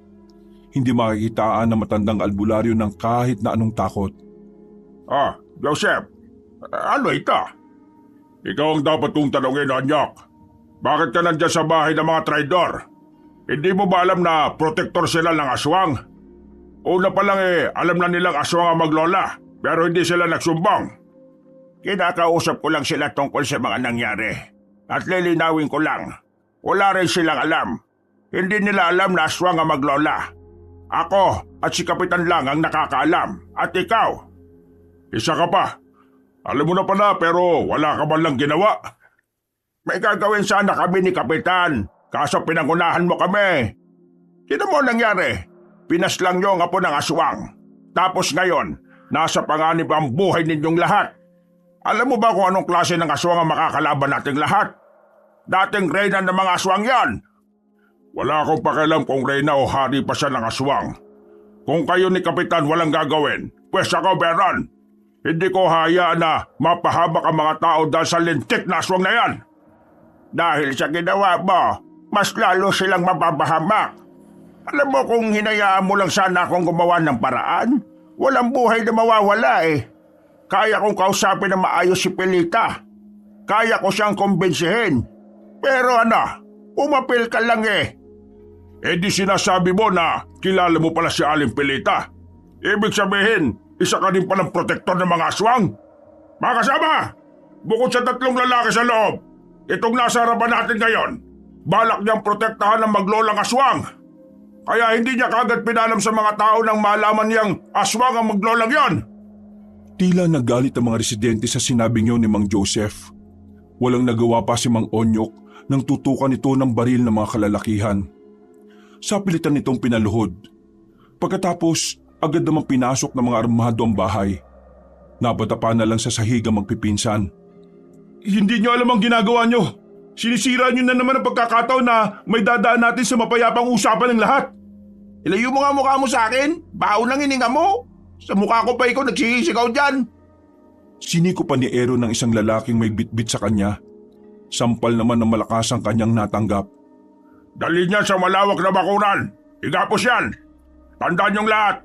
Dahil sa mga ito kaya din namatay mga kasama natin. Kung hindi nila pinrotektahan ng maglolang aswang, wala sanang namatay. Kung hindi ka sana nakialam, umalis na lang sana sila ng mapayapa nang walang namatay. Bakit kasi kung sino ba ang walang alam, siya pa ang maraming sinasabi? Manahimik ka! Ha? Ano? Huwag niyo saktan si Mang Onyok. Mang Onyok, huwag ka na magsalita. Sige na, sasama na kami. Sasama talaga kayo. Kasi kung hindi, kakalat ka rin namin kayo. Sagad sa buto ang galit ni Nelson ng mga sandaling yon. Pero pinilit na lamang nitong ikalma ang sarili para makapag-isip pa siya ng maayos. Ilang sandali lang, dinala na sila sa malawak na bakuran. Itinali silang 3. Magkakatabi sila sa poste ng ilaw. Sandali silang iniwan doon at umalis si Mang Joseph kasama si Mang Domeng. Naiwan na lamang doon ay ang mga armadong lalaki pati na rin ang iba pang residente. Patawarin niyo ako. Kung alam ko lang na ganyan katanga si Joseph, hindi ko na sana siya kinausap. Tumakas na lang sana tayo. Wala ho kayong kasalanan. Alam naman namin na ginawa mo lang yan para madaan sa payapang usapan ng lahat eh. Pero ayos lang ho ba kayo? Dumudugo ang labi niyo eh. Ayos lang naman ako. Lakas sumuntok ng loko kapag walang kalaban-laban yung kaaway eh. Anong nangyari? Eto, nakagapos tayo. Di mo ba naramdaman? Ang tanong ngayon, anong gagawin natin? Mga Onyok, ano sa tingin mo gagawin nila sa atin? Hindi sa tinatakot ko kayo. Pero sa mga probinsya na gaya nitong atin, kapag may ugnayan sa aswang ang kasalanan mo, susunugin ka ng buhay. Kung ganun, kailangan pala talaga natin makatakas dito. Paano? Isa na lang ang natitira nating pag-asa. Sana dumating si Aling Pilita para iligtas tayo. Maya-maya pa, nakabalik na rin sila Joseph. May daladala na ring 4 na galon ng mga yon. Gasang nasa loob. Bagay na nagdulot na naman ng pangamba para sa kanilang 4. Joseph, anong gagawin mo sa amin? Ang mga protektor ng aswang, may tuturing na rin kampo ng kadiliman. At kung iniisip niyong ililigtas kayo ni Kapitan, nagkakamali kayo. Dahil si Kapitan lang mismo ang nagbigay sa akin ng permisa. Siraulo din pala yung Kapitan dito eh. Nilaglag tayo ng lokong yon, Mang Onyok. Tarig Joseph, hindi namin pinrotektahan ng mga aswang. Gusto lang sana naming subukan na makausap sila para maidaan sa mapayapang kasunduan ng lahat. Yung walang buhay na mawawala, yun lang naman ang sa amin. Sana naman maintindihan mo kami. Mapayapang kasunduan. May namatay sa mga kasama namin. Hindi lang isa, hindi lang 2, hindi lang 3. 15 katao namatay. Dahil yan sa kagagawan mo. Kung inintay mo lang sana yung gagawin ni Mang Onyok, di walang namatay. Kaso nagbida-bida ka eh. Abat masyado kang mapapela. Sige, ikaw ang unang susunugin ngayon. Bubuhati na sana ni Mang Joseph ang galon ng gas na makarinig sila ng malakas na sigaw. Tinig yun ng isang matanda. Mararamdaman na sigaw na yun ng puot at galit. Dahil dito, naalarma na ang mga residente. Sa halip na susunugin ng 4, mas natuon ang atensyon ng mga tao sa aswang na nasa baryo na pala nila. Mga kasama, ihanda nyo sarili nyo. Nandito na ang inaasahan natin. Nakatutok na ang baril ng mga lalaki sa kung saan-saan, pero mas lalo silang naalarma nang biglang namatay ang mga ilaw doon. Tila sinadyang sirain ng aswang ang linya ng kuryente sa buong baryo. Madilim na sa buong lugar. Ang tanging nagsisilbi na lamang nilang liwanag ay ang sinag ng bilog na buwan. Hindi nagtagal, inatake na sila ni Aling Pilita at hindi nila yon napaghandaan. Maririnig ang putukan sa paligid, pero hindi naman nila matamaan ang aswang na lumilipad-lipad sa paligid. Nagugulat na lamang sila na bigla na lang may babagsak sa mga kasamahan nila. Unti-unti silang nababawasan. Atras muna! Atras! Magtago! Mabangis ang nilalang na yan! Nag-alisa ng mga tao sa malawak na bakuran na yon. Saka naman bumaba si Aling Pilita at lumapit sa kanilang 4. Tinanggal nito ang pagkakatali nila. Sinusuklian ko lang ang kabutihan niyo sa amin ang apo ko. Pero ngayong gabi, gusto kong huwag kayong makialam sa gusto kong mangyari. Ito ang gabi ng paghihiganti ko. Kailangan kong mabigyan ng hustisya ang ginawa nila kay Crispin. Pero Pilita, ikaw naman ang pwedeng mapahamak. Alam ko masakit ang nangyari, pero pahalagan mo naman ang buhay mo. Mula nang mawala ang aking apo, wala nang halaga ang buhay kong ito. Para saan pa ang buhay ko kung wala nang dahilan kung bakit ako lumalaban? Aling Pilita, kung nakikita lang kayo ni Crispin ngayon, nakakasiguro kung hindi itong gusto niyang mangyari. Ayaw niyang mapahamak kayo. Kaya nga kung ano man ang mangyayari sa akin ngayon, humingi ako ng tawad sa kanya. Dahil kahit na anong mangyari, hindi ako papayag na pabayaan na lang ang ginawa nila. Onyok, kayong 4. Kayo na lang ang natitirang tao na alam kong mabubuti. Kaya sana, huwag niyong sirain ang paniniwala ko. Hayaan niyo ko ngayong gabi. Kung hahayaan ka namin, para ka na rin namin pinahamak. Aling Pilita, uminaong kayo. Gagawin natin ang paraan para mapanagot silang lahat. Hindi. Kahit na kailan, walang batas na ginawa para sa kapakanan naming mga aswang. Kaya ngayong gabi, batas ng aswang ang paiiralin ko. Pilita, sandali lang! Wala na silang nagawa ng mga oras na yon. Lumipad na sa itaas sa matandang babae. Dumagungdong na ang dibdib ni Mang Onyok dahil batid niya na mababalot ng kulay pula ang lupain ng baryo. Mang Onyok, anong gagawin natin ngayon? Tutulungan ba natin si Aling Pilita? Hindi. Wala tayong papanigan. Kailangan natin siyang pigilan. Paano nga? Lilipad ba tayo? Nalipad siya Sundan lang natin kung nasan siya. Para kapag tinamaan siya, ay agad natin siyang maililigtas. Tara na, bilis! Agad na tumakbo palabas ng malawak na bakuran na yon ng apat. Sinundan nila kung saan patungo si Pilita. Nakita nilang nasa barangay na yon. Lahat ng naroon ay inatake ng matandang babae. Kahit na anong gawin ng mga tanod, hindi sila makatama. Masyadong mabilis si Aling Pilita. Isa pa sa nagpapahirap sa kanila ay ang kakayahan ng aswang na makalipad. Habang nagaganap ang mga yon, nakatago lang silang apat sa halamanan sa tapat ng barangay. Grabe, walang palag sa kanyang lahat. Mabagis na aswang si Pilita noon, pero nagbago siya nang magkaanak siya. Mas lalo pa siya bumait nang dumating sa buhay niya ang apo niyang si Crispin. Kaya hindi rin natin siya masisisi. Ang bata na lang na yun ng mundo niya. Tapos nawala pa dahil sa kagaguhan nitong si Joseph. Uy, si Kapitan! Lumambas ng barangay hall ang kapitan. May hawak-hawak itong Armalite. Pinaulanan nito ng bala si Aling Pilita. Tinamaan na matanda sa pakpak kaya agad itong bumagsak sa likuran ng truck. Lalapit na sana si Nelson doon pero hinila ito pabalik ni Mang Onyok.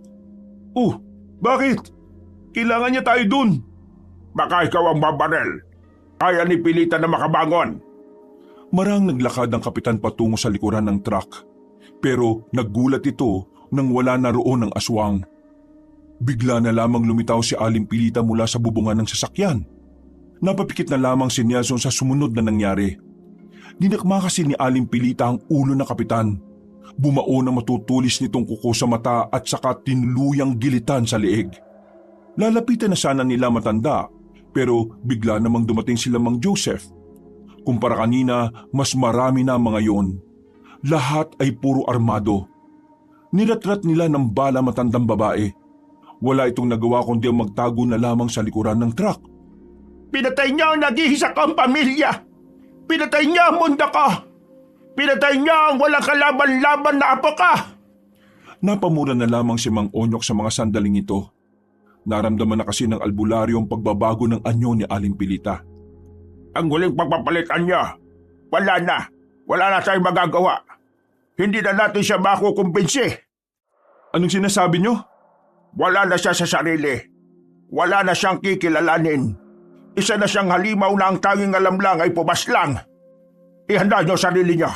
Kailangan na nating tanggapin na kailangan ko siyang paslangin para matigil na ito.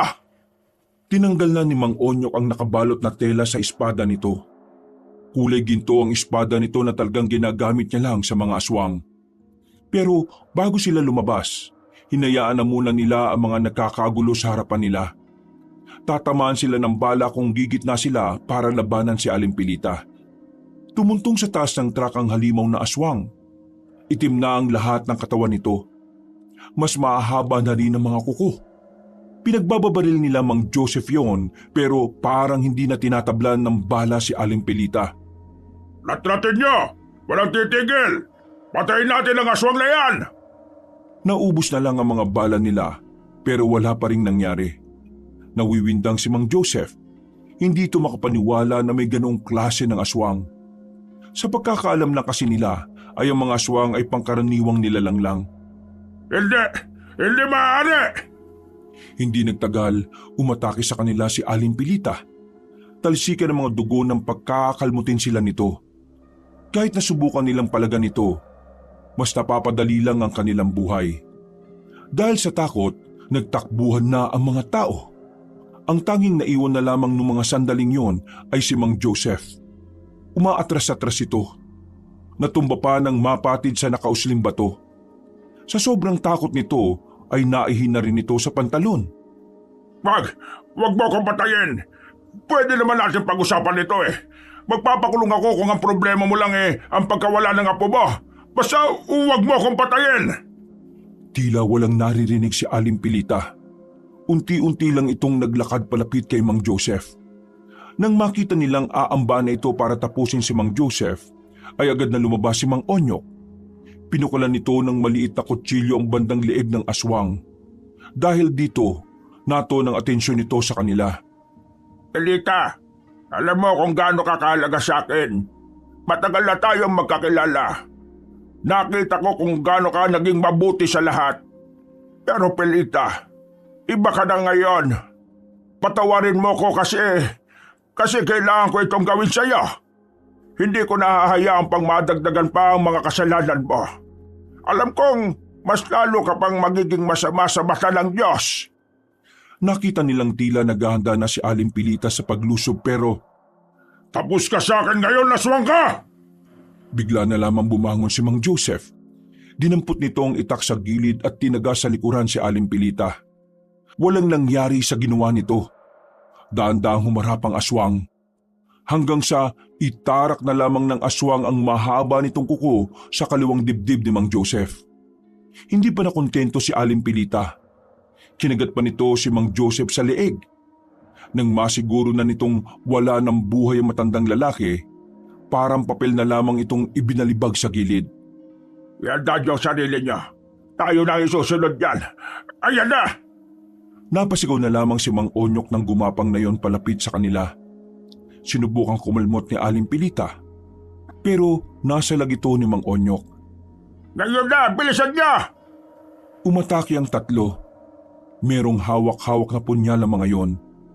Agad nilang itinarak yun sa iba't ibang parte ng katawan ni Aling Pilita. Ilang segundo lang, tila naging paralisado na ang katawan ng aswang. Nakatayo na lang ito at parang hindi makagalaw. Lumapit si Mang Onyok. Naiiyak na itong pinagmamasdan si Aling Pilita kahit halimaw na ang itsura nito. Patawad, Pilita. Sana mapatawad mo ko sa gagawin kong ito. Agad na itinarak ni Mang Onyok ang gintong espada sa dibdib ng halimaw. Ilang segundo lang, unti-unti na rin bumalik sa dati ang anyo ni Aling Pilita. Nasalo ito ni Mang Onyok. Sa puntong ito, nakabalik na sa katinuan ng matandang babae. Nakangiti pa itong tumingin sa kanila. Anyak, ang katawan ni Crispin nasa bundok ng Morong. Pakiusap, magkatabi niyo kaming ilibing. Pilita, patawad. Patawad kung kinailangan kong gawin ito. Wala kang kasalanan. Masaya kung pinili mo ang tama. Maraming salamat sa inyong apat. Hanggang sa huling sandali, naramdaman kong merong nagmamahal sa akin. Aling Pilita, kapit lang. Hindi po kayo mamamatay. Ramrod, yung sasakyan. Itatakbo natin siya sa ospital, ano ba? Naiyak na lamang din si Ramrod sa gilid at hindi na rin nakakilos. Noong mga sandaling yon, parang tinanggap na lang din nilang hindi na nga talaga mabubuhay si Aling Pilita. Anyak, Nelson, Ramrod, Aaron, maraming salamat. Makakapagpahinga na ako. Tuluyan ng bumitaw ang kamay ni Aling Pilita. Napayak na lang silang apat. Masakit para sa kanila ang nangyari, lalo na kay Nelson. Kahit kasi sandali pa lang nila itong nakikilala, parang itinuring na rin nila yung ina at lola. Pero kahit na ganoon ang nangyari, agad na rin naman nila yung natanggap. Inisip na lamang nila na magkakasama na rin si Aling Pilita at si Crispin. Matapos ang labanan, maraming nasawi, maraming nasugatan. Maraming pamilyang nasira ng dahil lang sa mga desisyon na hindi pinag-iisipan. Tila naging abandonado na ang lugar na yon sa mga sumunod na araw. Mabaho, Nilalangaw at umaalingasaw dahil sa mga bangkay na ni isa hindi naman kinuha ng mga kamag-anak. Umalis na rin ang magpipinsan doon. Lumipat na sila sa lugar ni Mang Onyok at doon na nila itinayo ang kanilang negosyo. Isang buwan na rin ang nakalilipas matapos ang madugong labanan. Isang buwan na rin nilang dinadalaw ang puntod na ginawa nila para sa maglola. Sa mga nangyari, natutunan niyang ang inaakala nilang masama ay kaya rin palang maging mabuti. At ang inaakala nating mabuti ay pwede rin palang maging masama. Napagtanto niyang walang magandang may dudulot ang mga desisyon na nakabase lamang sa emosyon o bugso ng damdamin. Lahat ng karanasang yon ay naging parte na ng pagkatao nilang magpipinsan. At kahit na kailan, babaunin nila ito hanggang sa kanilang pagtanda. Dadali nila ang mga aral na kahit na kailan, hinding-hindi nila makakalimutan. Wakas,